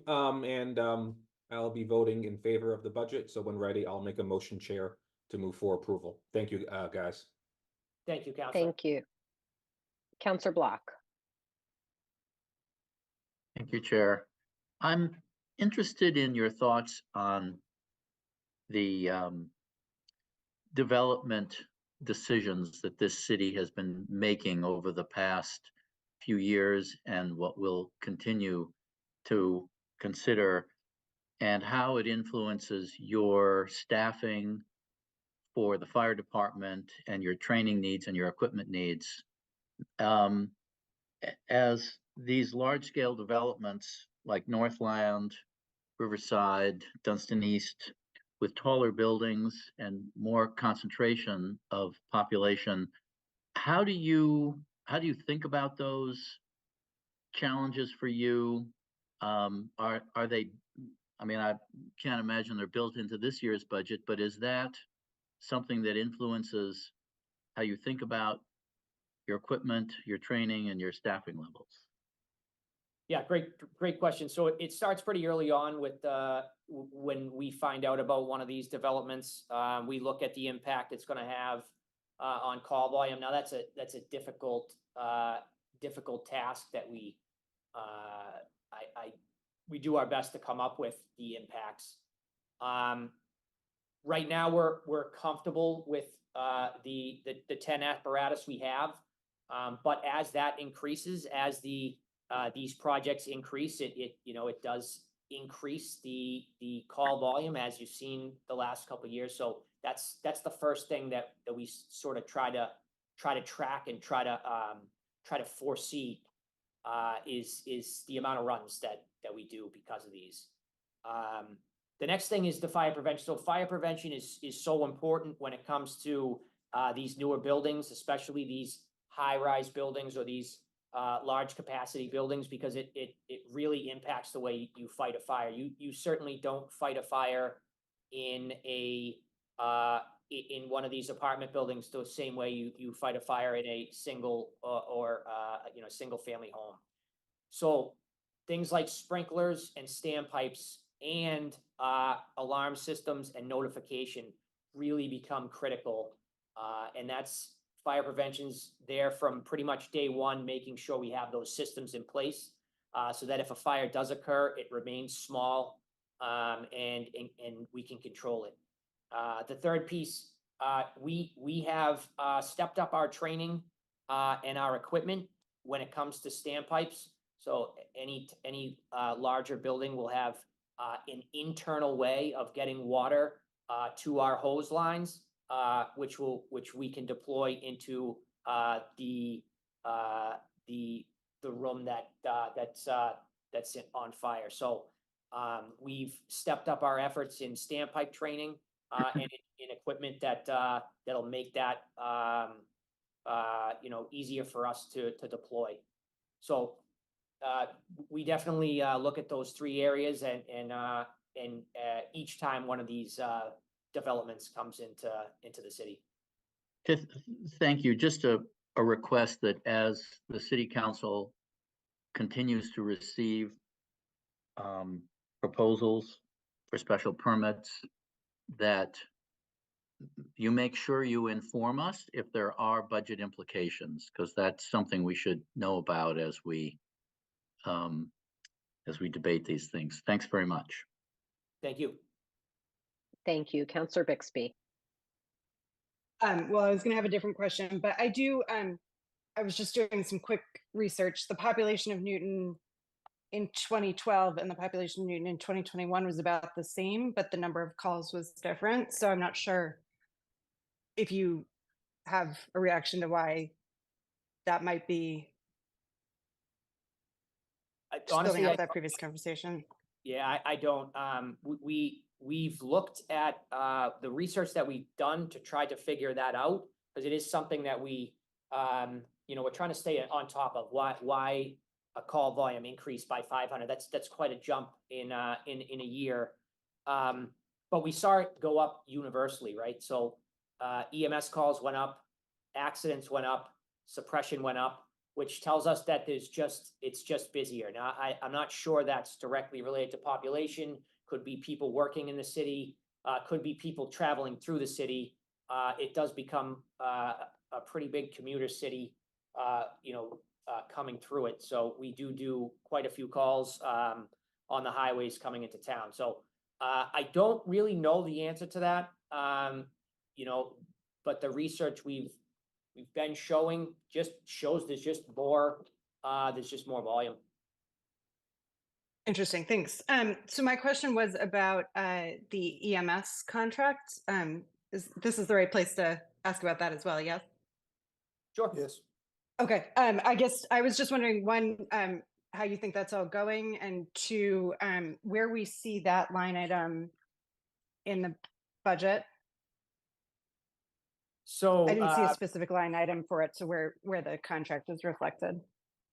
Yeah, so Coastal Ambulance Services, our ambulance provider, and they have they are at a zero bid. So they provide us with 4 24-hour ambulances and a 24-hour supervisor, and then a 16-hour impact truck during the day. So brings our total to 5 ambulances and 1 supervisor during the day. And but they do not charge the city for that. So it's that is a contract that we just renewed for an additional, I think we have 2 years now, 2 additional years now. If I'm not mistaken, I believe that's correct. And it's been good. We are working with a paramedic basic model of ambulance, which has been very successful so far. We have had good success working with Coastal. They have been very receptive. They took over from Fallon Ambulance, and they have been very receptive to our needs and the improvements that we're looking for. So I I would say that contract has been going extremely well. That's great. Thank you. I just went on mute for kid noises, but I appreciate that. And that's I put on my I'm new hat, so I appreciate the information about how that contract works as well. Thanks. Thank you. Thank you. I don't see any other hands at this time. So let me give everybody one more chance if you have any questions. Otherwise, of course, now and anytime throughout the budget process, resolutions are in order. So if anybody wanted to make a resolution related to the fire department, this would be a perfectly appropriate time, as would any time between now and when we make our final vote on the budget. In the absence of that, if there is a motion to approve the total amount proposed for the fire department for fiscal year 2025 is $31,278,241. And this is, of course, a straw vote, not a binding vote. So moved. Motion by Councillor Lucas. Any discussion on the straw vote? Seeing none, all those in favor, please say aye. Aye. Aye. Any opposed? Any abstentions? Okay, so we have an 8-0 on our straw vote for the fire budget. Again, Chief Gentile, Assistant Chief Bianchi, thank you both very much. And we will very much look forward to having you back with us soon in future meetings to continue discussing all of these topics. Really appreciate it. Thank you, Counselor. Thank you, Council. Thank you. Thank you. We are going to go on to the police budget, and Chief Carmichael, let me welcome you back. Thank you for not only bearing with us for the lengthy discussion about the dispatch portion of the budget impact up front, but waiting patiently till 8:41 to take up your budget. And if I could please turn it over to you, we'd love to hear your overview, what you have been focusing on, anything that you want to highlight before we take questions. Sure. Thank you very much for having us tonight. I'd like to first just start off by saying that I've been chief here for the last 3 years, and I continue to be astounded by the level of professionalism and just the exemplary work that our people do that work for the police department, whether it's police officers, dispatchers, our crossing guards, our parking control officers, our civilian staff. Like they are exceptional, and we are very fortunate to have that caliber of people working for us here in the city. One of the things I'd like to mention also quickly is, as a chief, one of the most difficult things that I had to deal with this past year was the loss of one of our active police officers, Captain William Spalding, who unfortunately passed away this past November. And he was a leader and somebody that had his whole career ahead of him as far as what leadership roles he was going to play. And he's left a great void in our department. And, we're still trying to heal from that in his family as well. So we continue to do that. One of the remarkable things that did happen is this time last year, or a little bit before this, Captain Spalding had attended the FBI National Academy in Quantico, Virginia, which is a 12-week leadership program. And he had met all the criteria to get into that very prestigious academy, and went through it with flying colors. He did an amazing job. While he was there, he had applied for a grant called Dedication to Communities. And he had applied for that grant, and we received it. And even though Billy is still, in our hearts and in our memory, we were able to take that grant money and begin a program that many of you may have attended. And the grant itself and the dedication to community philosophy is really part of our community policing initiatives, and that is creating partnerships and allowing the community itself to set what the police agenda is, because it really, the police department adapts, and we kind of model ourselves to what the community expects from us. And so this gave us the opportunity to train every police officer in the department through the program, and also bring in outside people within the community to kind of see what we do and have discussions and create the partnerships that are incredibly important to for us to be successful. And so that was a great program. Lieutenant Amanda Henriksen, Officer Gaudette with our department, did a lot to help us prepare for that and set everything up. And so it was a great success. And so I just wanted to open with that. Our budget for this coming year. Oh, let me just touch on last year. Last year was, everything happens from, from we're a safe city, but we do still have our fair share of incidents and situations that happen. And as you know, we had some tragic violent crimes occur within the city last year. And also everything from that to, just the community policing initiatives that we do. And then some of our programs, whether they be through our youth officers in the schools or units that we created, like the problem-oriented policing unit, where we have our clinician and Sergeant Rooney who pair up to address some of the follow-ups for overdoses and drug issues, mental health crisis type calls. And they've done a tremendous job. That unit has really kicked off and done us a lot of good and a lot of progress for the department. Our community resource dog Leo actually graduated last week, which was great. Him and Officer Lau had been attending training for Leo to become a community resource dog for 1.5 years. And so he's fully trained, and we're very proud of the fact that was one of the things that popped out for me in the Newton Police Reform Task Force, was that they actually mentioned golden opportunities for independence, and that it would be a good thing for the department to get a community resource dog. So he's out there, and it's been really great for the department. I also want to recognize Captain Mead and now Captain Devine and Officer Mason Hill. The Newton Police Department was nationally accredited. One of the first city in the state to be nationally accredited. And that was a good thing for us. But one of the things that we did this past year was we moved away from the national accreditation and focused more on the state accreditation. And simply because with peace officer standards and training now, the post, or, the things that we've been given through police reform, these things are,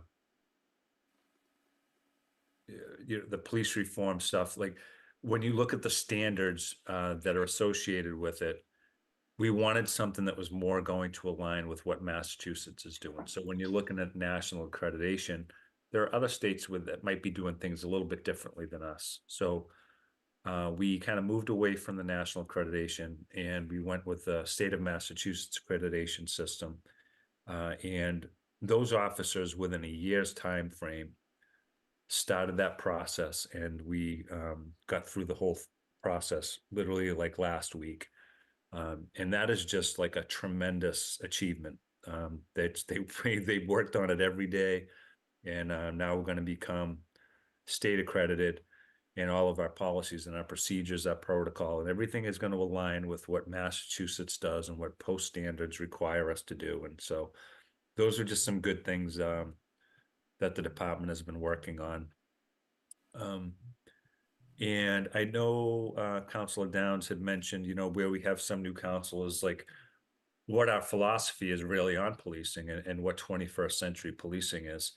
And 21st century policing is something that back during President Obama's administration, they created this task force, and this task force looked at policing and came up with certain recommendations and things that police departments across the nation should be doing to be successful. And when they created that commission, there was 6 main pillars of policing that the task force felt that police departments should try to achieve. The first one is building trust in police legitimacy. And Maureen Lemieux mentioned earlier, you know, the tragic situation involving George Floyd several years ago, and what that did to a community, and not just to that community, but what it did to policing across the whole country. And so police legitimacy and achieving that through like fair and impartial policing, treating everybody with dignity and respect, is something that has to be, you know, at the foundation of all police departments. And so that's something that we take very seriously and we work very hard to achieve. The second one is policy and oversight. And as I just mentioned, we're state accredited, and we have post standards now here in Massachusetts. So that policy creation and the oversight of what the police department does is there in Massachusetts now, where years ago it wasn't in that same fashion. So technology and social media is the third one. We do try very hard to have a strong social media presence. We try and get information out there to the community so they know what goes on. And as far as the community engagement piece, I look at it as the old beat cop, the beat cop that would be walking in a village, say, and having that face-to-face contact, which is still very important. The social media aspect of it is where we now have people in the department that are working our social media and having that community engagement with people constantly, but also with a bigger audience. Technology, very important. We've worked very hard to increase our technology, our IT here with the department, as well as any types of training requirements and equipment. Equipment cruisers, making sure everything works and that we can get to calls successfully. Training and education is one of the pillars. And importantly, community policing. And community policing is essentially, in order to do community policing, you have to have complete organizational transformation. It has to be something that the department transforms into what the community expects. And we work very hard to do that. Community engagement is one of the pieces of community policing, that again, the face-to-face contact and partnerships and problem solving. And problem solving for police departments is essential, because when we deal with calls, we're not trying to go to calls and just go to call to call to call to call. We're trying to go to a call and get to the underlying root causes of what the problem might be. And then we try to use the resources we have to try and fix that problem. And I will say one of the big significant ones we're dealing with right now as far as problem solving is, the issues we're having with bias incidents. Still many not rising to the level of a hate crime, but something where as there's a lot of division and there's a lot of small confrontations that are happening where, the police are part of that problem solving piece. Like our job is to try and bring the community together and bring peace. And this is a challenge for us right now, the bias incidents that we're having. So that's something that we've been focusing on lately. And so that's the philosophy kind of what we have and what we're trying to achieve every day. And we do that in many different ways. And I think we're pretty good at it. So that's it. That's all I got. Okay, thank you very much. And I want to start by thanking you and your colleagues, as I did for Chief Gentile, for what you do every day. And you acknowledged the incredible team you have, the work that they do every day, and the tremendous bravery and professionalism in your department. And I know that we all appreciate it. I appreciate it very much. I want to start by thanking you and your colleagues. Thank you. Counselor, absolutely. We'll start with Counselor Lipoff. I'll go to committee members first, so I'm going to ask you to be patient, Counselor Albright. I'm going to do Counselor Lipoff, then Downs, then Block, and Counselor Albright, I'll come to you after that.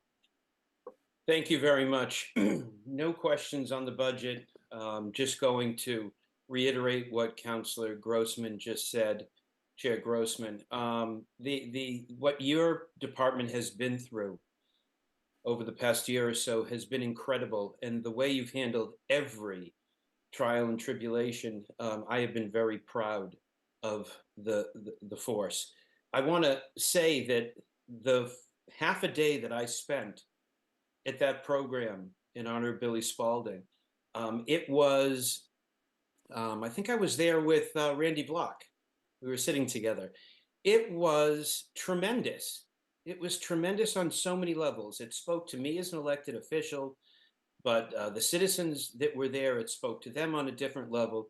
It is a program, and I'm glad it's going nationwide, that is so useful, and I think is the bridge that that the United States needs back to connecting the appropriate way with policing. Thank you. Thank you. Counselor Downs, then Block. Where's that Counselor Downs, unmute you're up. button? Yes, thank you. Yeah. I'm sorry. Couple of okay. little things. Congratulations on your 150th birthday. And I love that you're using Guardians in the overview. I noticed a number of vacancies in the back of the book in your department. Crossing guards, parking control officers, dispatch, and wondering, you know, again, we're going to have to work at this because these are really important jobs. Are we hiring all the parking control officers that we can, or is this?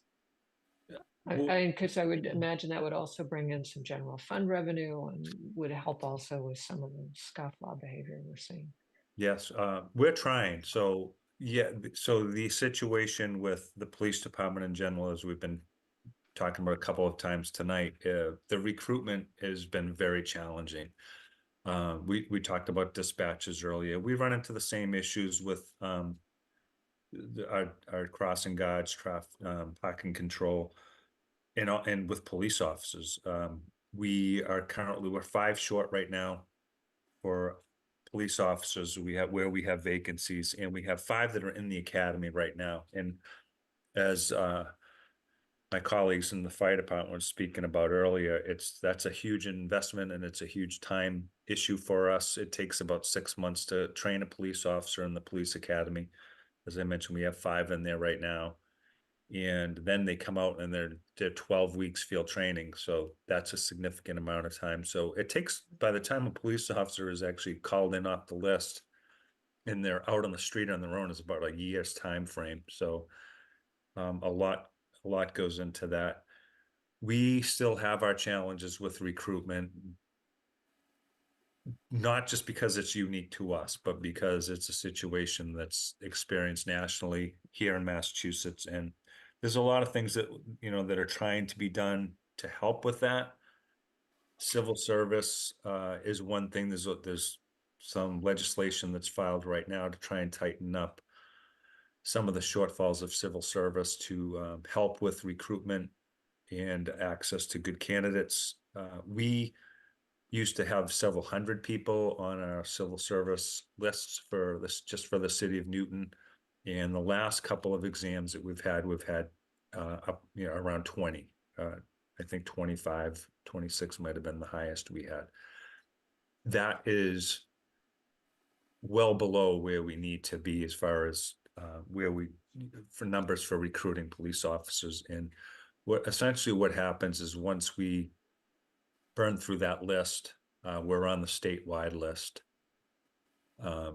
Which you can run into problems with, if you start drawing from other parts of the state and you put somebody into the police academy and they graduate and, they're out on the road, you can run into situations where they may transfer back to, a community near where they came from and that type of situation. So just like we're doing with dispatch, we're trying to be doing some recruitment campaigns to attract people to take the exam and to become police officers. And hopefully we'll see those numbers go up as time goes by. Good. I'm all set, Chair. Thank you very much. Counselor Block. Chief, thank you so much for your service and for bringing up on your own this issue about bias incidents that happen in the city. I had a personal example of the professionalism of your department this morning when I visited our library to see an exhibit, a photo exhibit, which is somewhat controversial. And you had an officer there, and I think his presence was a calming effect on the people who were trying to get the ear of the library director. So thank you for being so conscious of this. You probably know the city council has a special committee on trying to develop strategies to address divisiveness. And I think, and that came up in the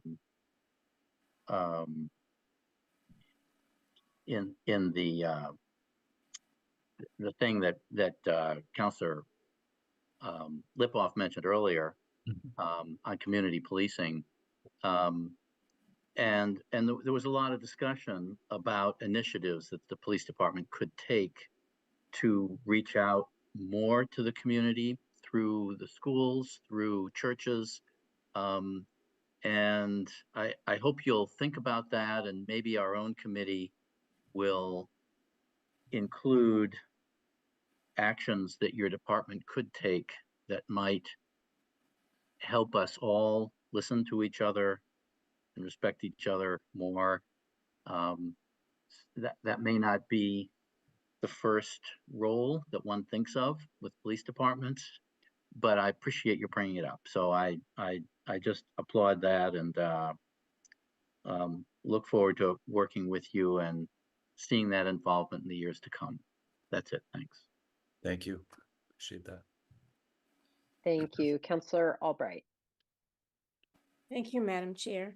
First, I have to say that I'm proud to say that my dog, Olive, is a friend of Officer Leo, because Officer Leo often stops on his way home with his manager, I guess you would say, Justin His Lau, handler. his Justin. handler, and they stop at the off-leash dog park over on Lowell Ave. And today, as a matter of fact, that they played together quite nicely. So Oh, good. I'm proud that Olive and Leo are friends. And I think Justin's doing a wonderful job with Officer Leo. So the issue of, the overnight parking ban is an issue that this committee's dealing with, and then now soon there'll be a ballot question about it. I was wondering if you could tell us how many of your officers are on duty at night? How many officers do you have at the night shift? And how does that number affect your ability to enforce the overnight parking ban? So it depends.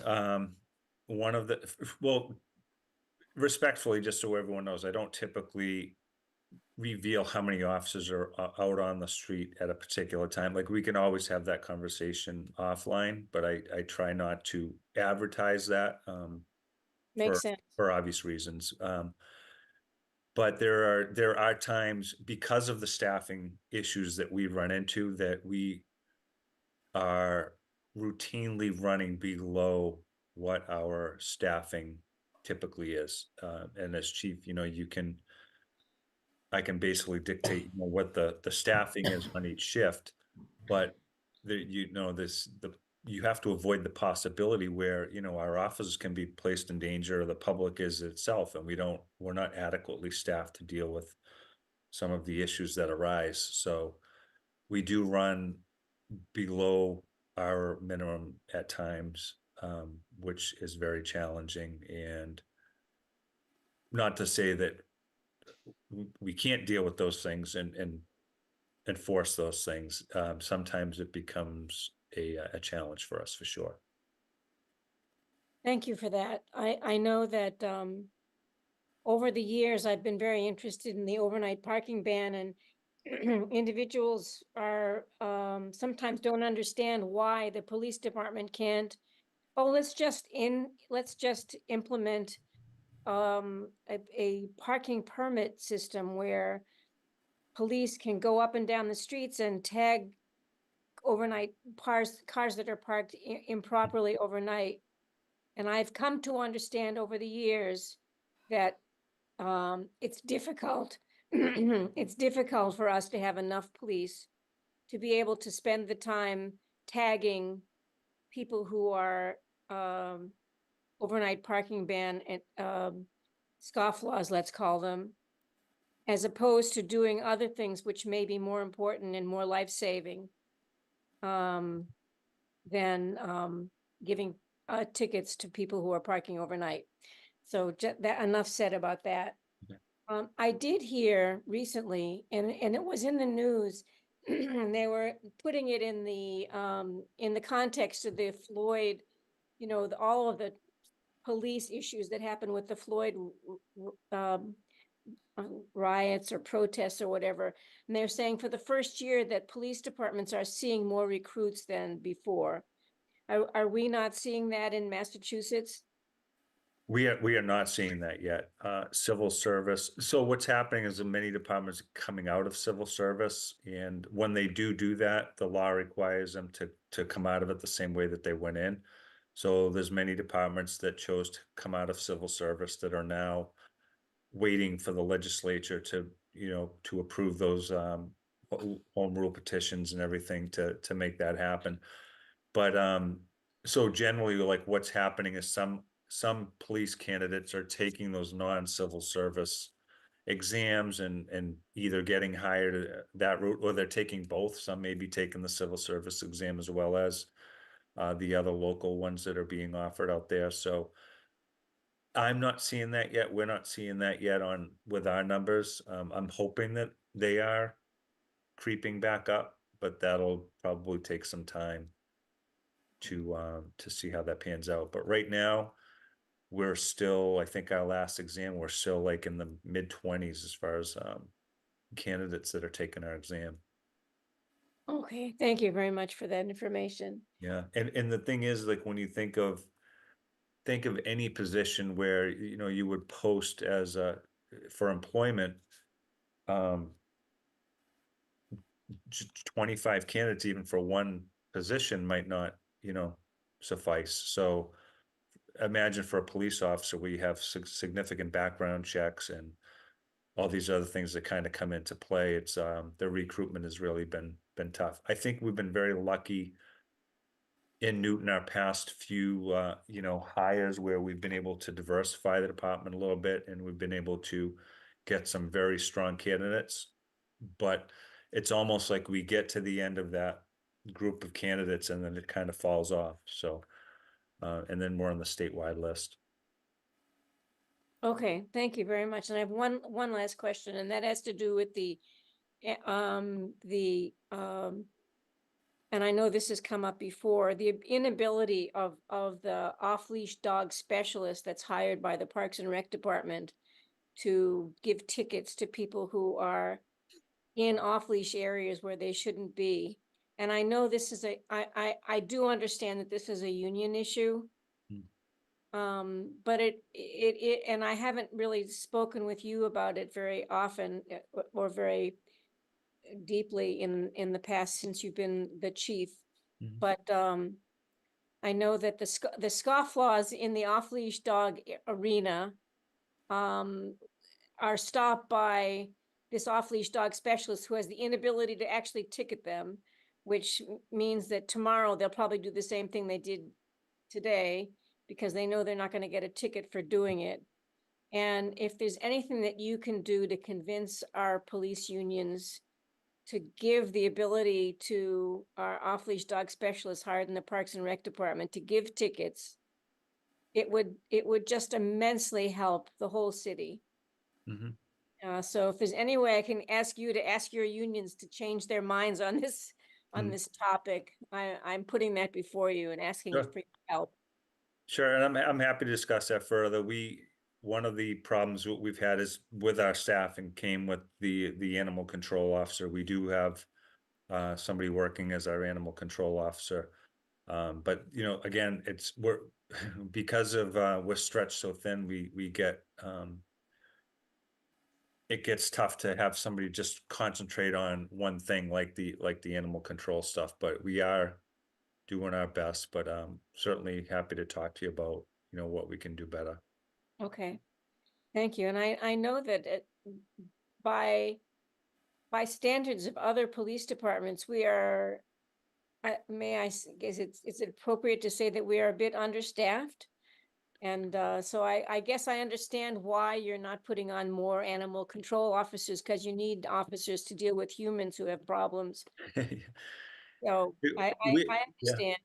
We've also discussed, you know, one of my things because of the staffing issues we faced was I was like, you know, it would be nice if we could, where we had two officers that were assigned as animal control officers, work with the unions and try and come up with something where we could create that position to be a civilian type of position where many city and towns use it, or they have animal control officers that's all they do is animal control, and then freeing up officers to do other things, maybe in our problem-oriented policing unit or the traffic unit or wherever else we could relocate them. So that's something that we're looking at. But again, it's like a short term, we're just trying to like do our best we can with the numbers that we have, and then keep working towards increasing our staffing so that we can have everybody in the positions where we want them to be. And frankly, for me, I want to free them up for the community policing stuff as well, so that we can have more bicycle patrols out there, have more walking beats out there, and you know, do those more like face-to-face types of things that I really support and hope that we'll be able to do. I totally understand where you're coming from, and I support all of your community policing. I went to that program, you know, that Spalding program, and it was a wonderful program. It was a wonderful morning. Thank On the you. other hand, I would like to have the animal control issues taken care of. So maybe we can take this conversation offline. Thank you Yep. very much. You're welcome. Thank you. Okay, thank you. Counselor Lucas. Thank you, Chair, and Chief Carmichael, thank you again. I was at the library when I got off at work this evening, and I ran into Officer Lau, who was there, and he said to go easy on you tonight. So Okay, thanks. I will.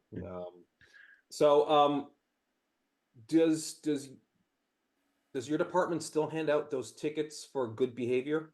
Yes. All right. Are you handing out a lot of them, or not enough of them? Not as many as I'd like to, but we do still have, part of the problem is we is getting, and people have been very good with us as far as the different businesses that have contributed to it.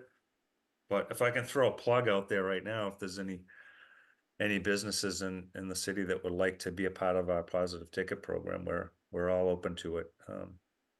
And it's a great, you know, I always look at it as every time I see they're duplicate. So the officer gives one to the child, and then the other piece of it comes to my office. So I get to see the ones that are written and the ones that get back to my office. So when they do, I look at that as an opportunity that might have been lost, where an officer had a positive interaction with a child for whatever behavior it was that they were, you know, being written the positive ticket for.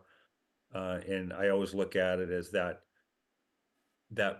you know, engagement may not have happened if we didn't have, you know, that in place. So. And those tickets are for children, right? Not. Yes. Okay. Well, if we catch you doing something good, we'll give you one too. You're going to hand out a lot to me. No. The other thing I wanted to talk about is outcome 3 in the budget book. Yep. I'll just read it off here. Focus on recruiting, hiring, retention, and diversity.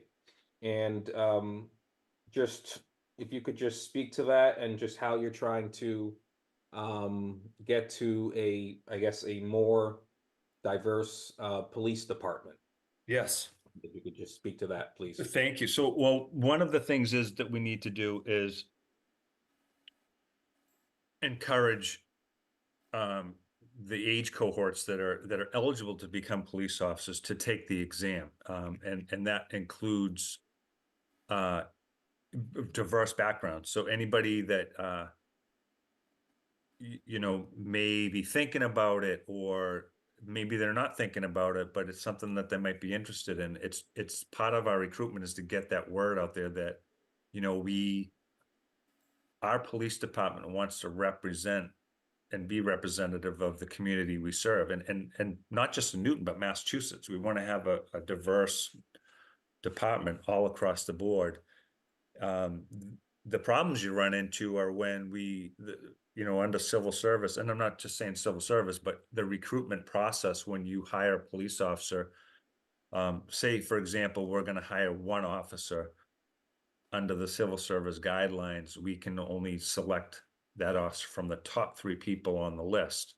So that is just whoever those top 3 people are, we must hire from one of those individuals. And so we're limited sometimes in how we hire. Now, as I mentioned earlier, there is legislation filed right now to amend civil service, the statute that covers civil service, and there's some good things in that bill. There's some things that aren't so good, but one of the things that are in there that we've actually been talking about in Newton for a while is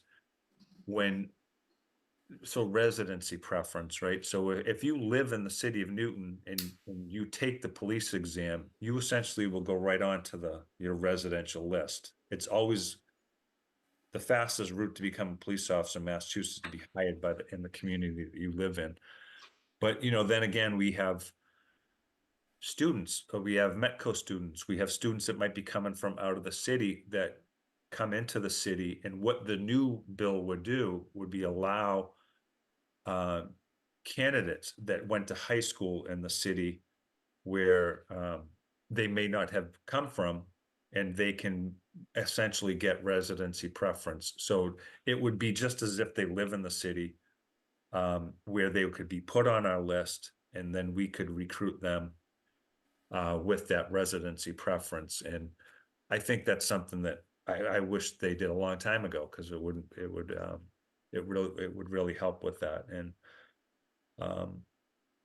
so again, it all becomes part of our recruitment campaigns. We want to try and, like I mentioned earlier, we made some videos for dispatch. We want to do the same for police officers, so that we can try and recruit not just the best candidates we can, as well as a diverse group of candidates. Okay, thank you. That's all that I have, and thank you again for your service to the city of Newton. Thank you. Sure. Thank you, Counselor Lipoff. I'm sorry to continue on here. And usually I'm breaking my own rule where I tend to try to talk just numbers during a budget time like this. But this is great, great conversation. One of the things that I learned in the D2C, the Dedication to Community event, from the police officers that sat at my table, I was a little shocked, but not surprised to hear from them that they are not welcomed in the Newton schools. That they have been told by teachers and principals to not wear their uniforms if they come to the school. This may be controversial and shocking for me to tell you all, but I am just reporting what I heard from 2 officers at that event, and it's been validated by several others as I've met with police officers over the last few weeks.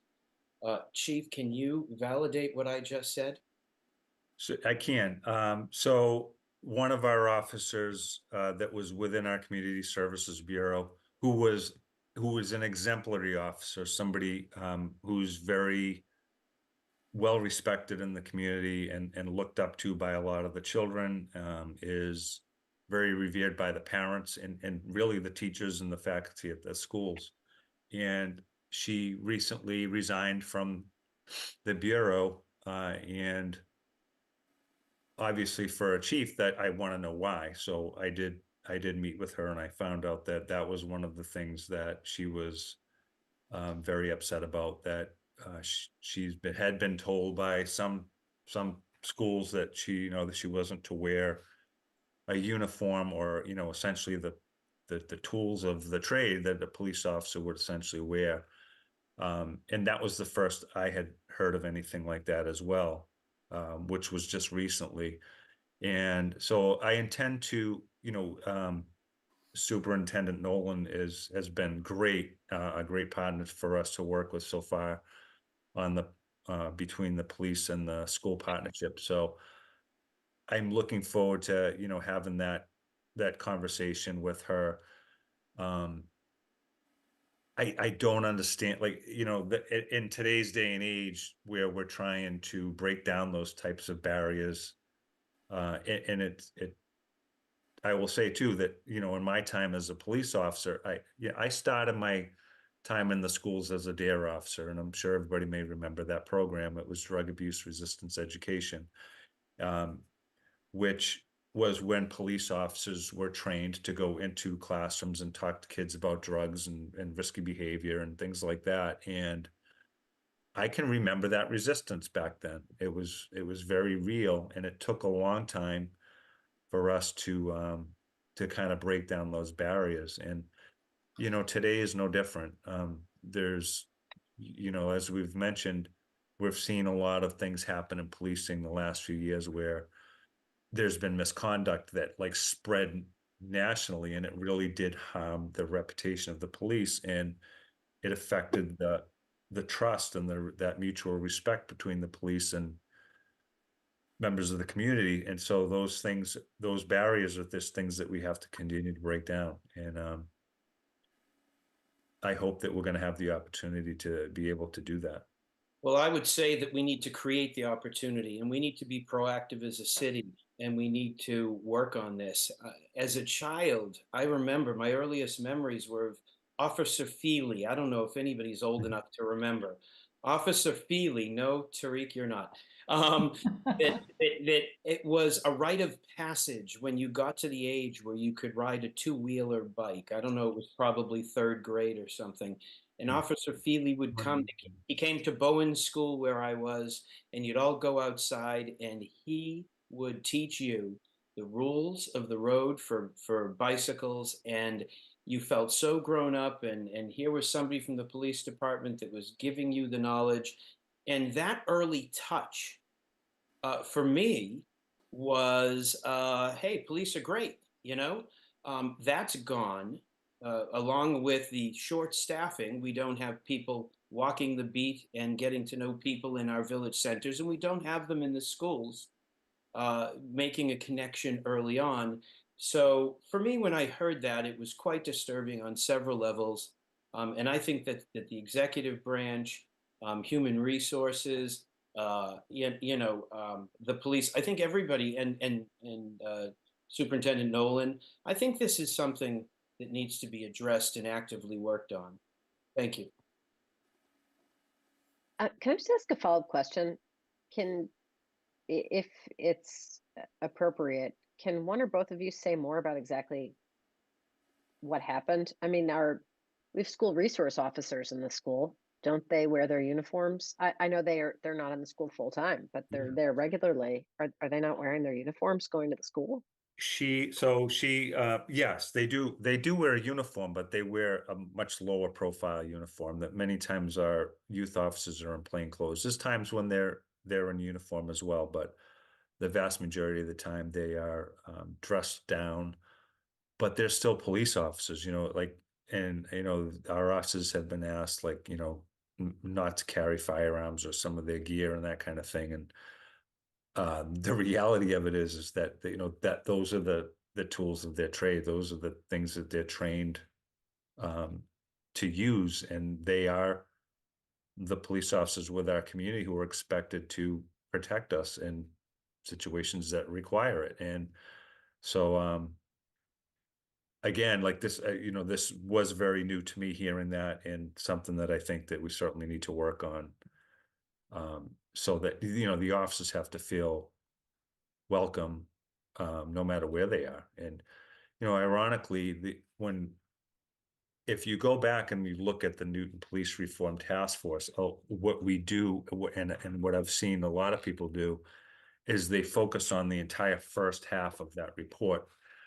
And if anybody is familiar with the whole second half of the report, the second half of the report is what our police officers told us and how they feel and how they were polled, and, you know, how the respect level that they feel, and how they're welcome, and how they're looked at in the community, and as well as other issues like officer wellness and that kind of thing. And I always remind people that while the department is trying very hard to deal with all of the recommendations from the task force as it relates to the police, there's a whole other side of that, is how it relates to our officers. And so I always like to remind everybody of that.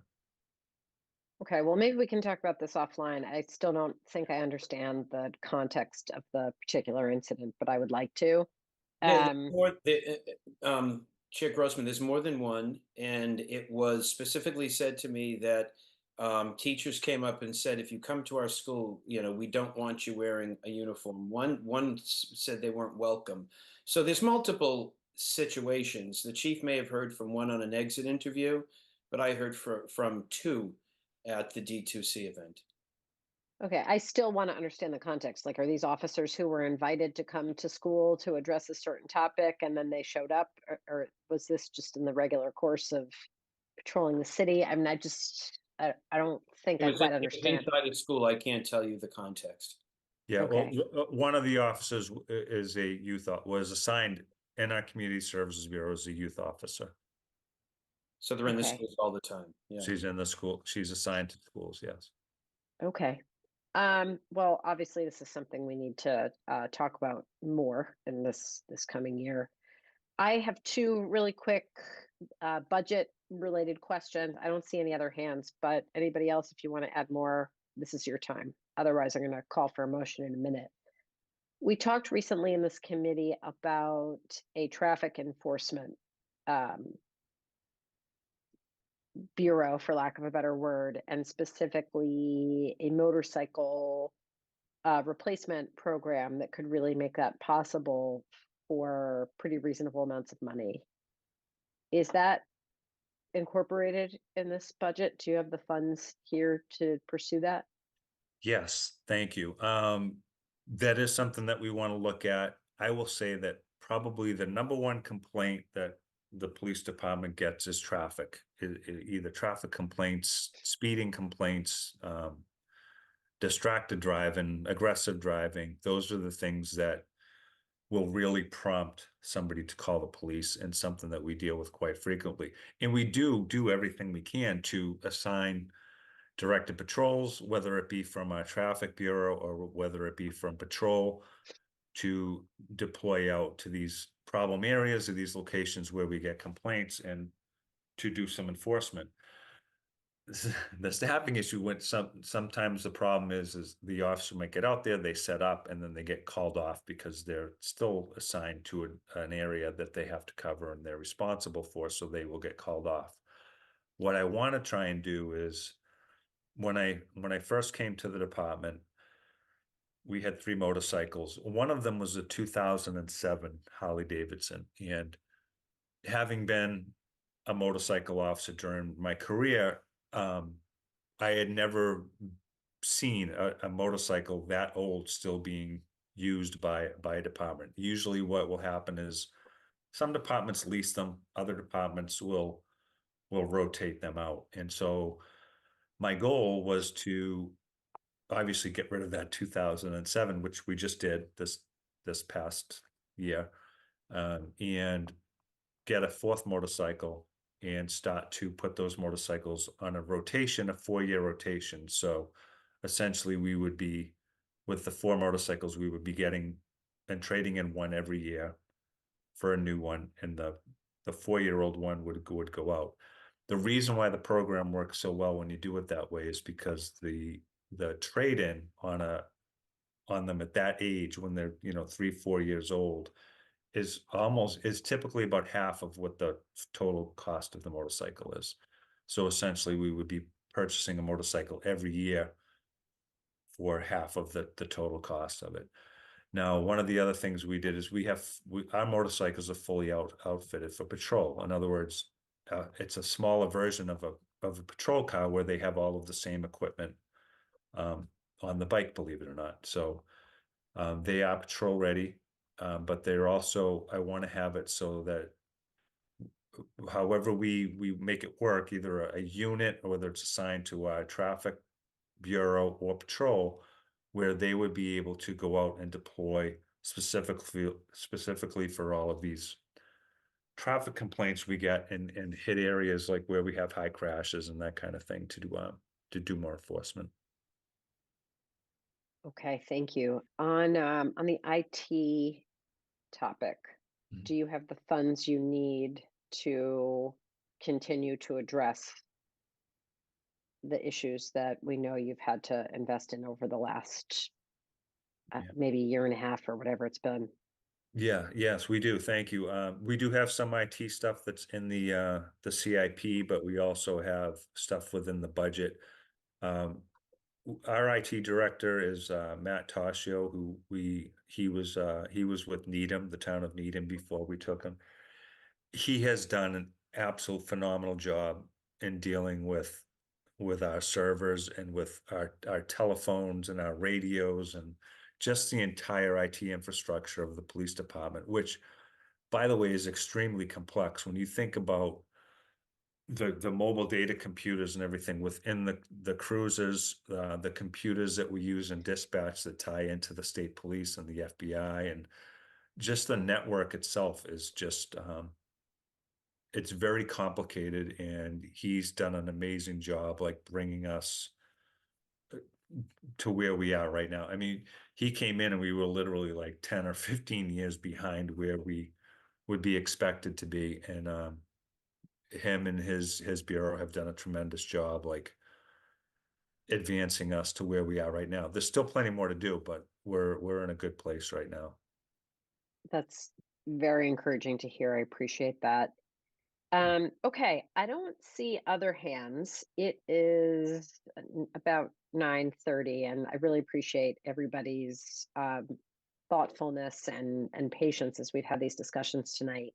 We have a proposed budget for the police department of $27,051,270. Is there a motion for a straw vote to approve this budget? So moved. I heard Councillor Lucas first, so Councillor Lucas moves approval. Any discussion before we vote? All those in favor, please say aye. Aye. Aye. Any opposed? Any abstentions? Okay, so we have unanimous approval on a straw vote. Again, I will remind everyone, be thinking about your resolutions. It is always helpful to our process if folks get those in sooner rather than later. And if you heard anything tonight that piques your interest and you want to, write a resolution about, reach out to the chief, reach out to other counselors and get those going. Chief, I see you unmuted. Did you want to Oh, no, I just hit a say button. something else? Okay. All right. Well, thank you again. We really appreciate it. And thank you for hanging in with us to this late hour. I need a motion to hold on our 3 items on our agenda. Madam- Sure, I'll motion to hold. Madam Oh, Chair, don't you want to have a straw vote? I did. I just did it. Oh, sorry. Okay, so the motion to hold isn't about the budget items then. Well, it is, but we had a straw vote, but then you still hold them because they're not. No, No, you- it's not necessary. If the straw vote would recommend, make a recommendation to the full council, so you don't need to hold them in committee. That's fine. I know we've done it different ways at different periods of time. Procedurally, to me, I find that, I don't know, but that's fine. Ms. Delaney, are you satisfied that we've taken the votes we need to take? Yes, yes. Okay. In that case, we're adjourned at 9:33. Have a good night, everyone. Good night. Thank you.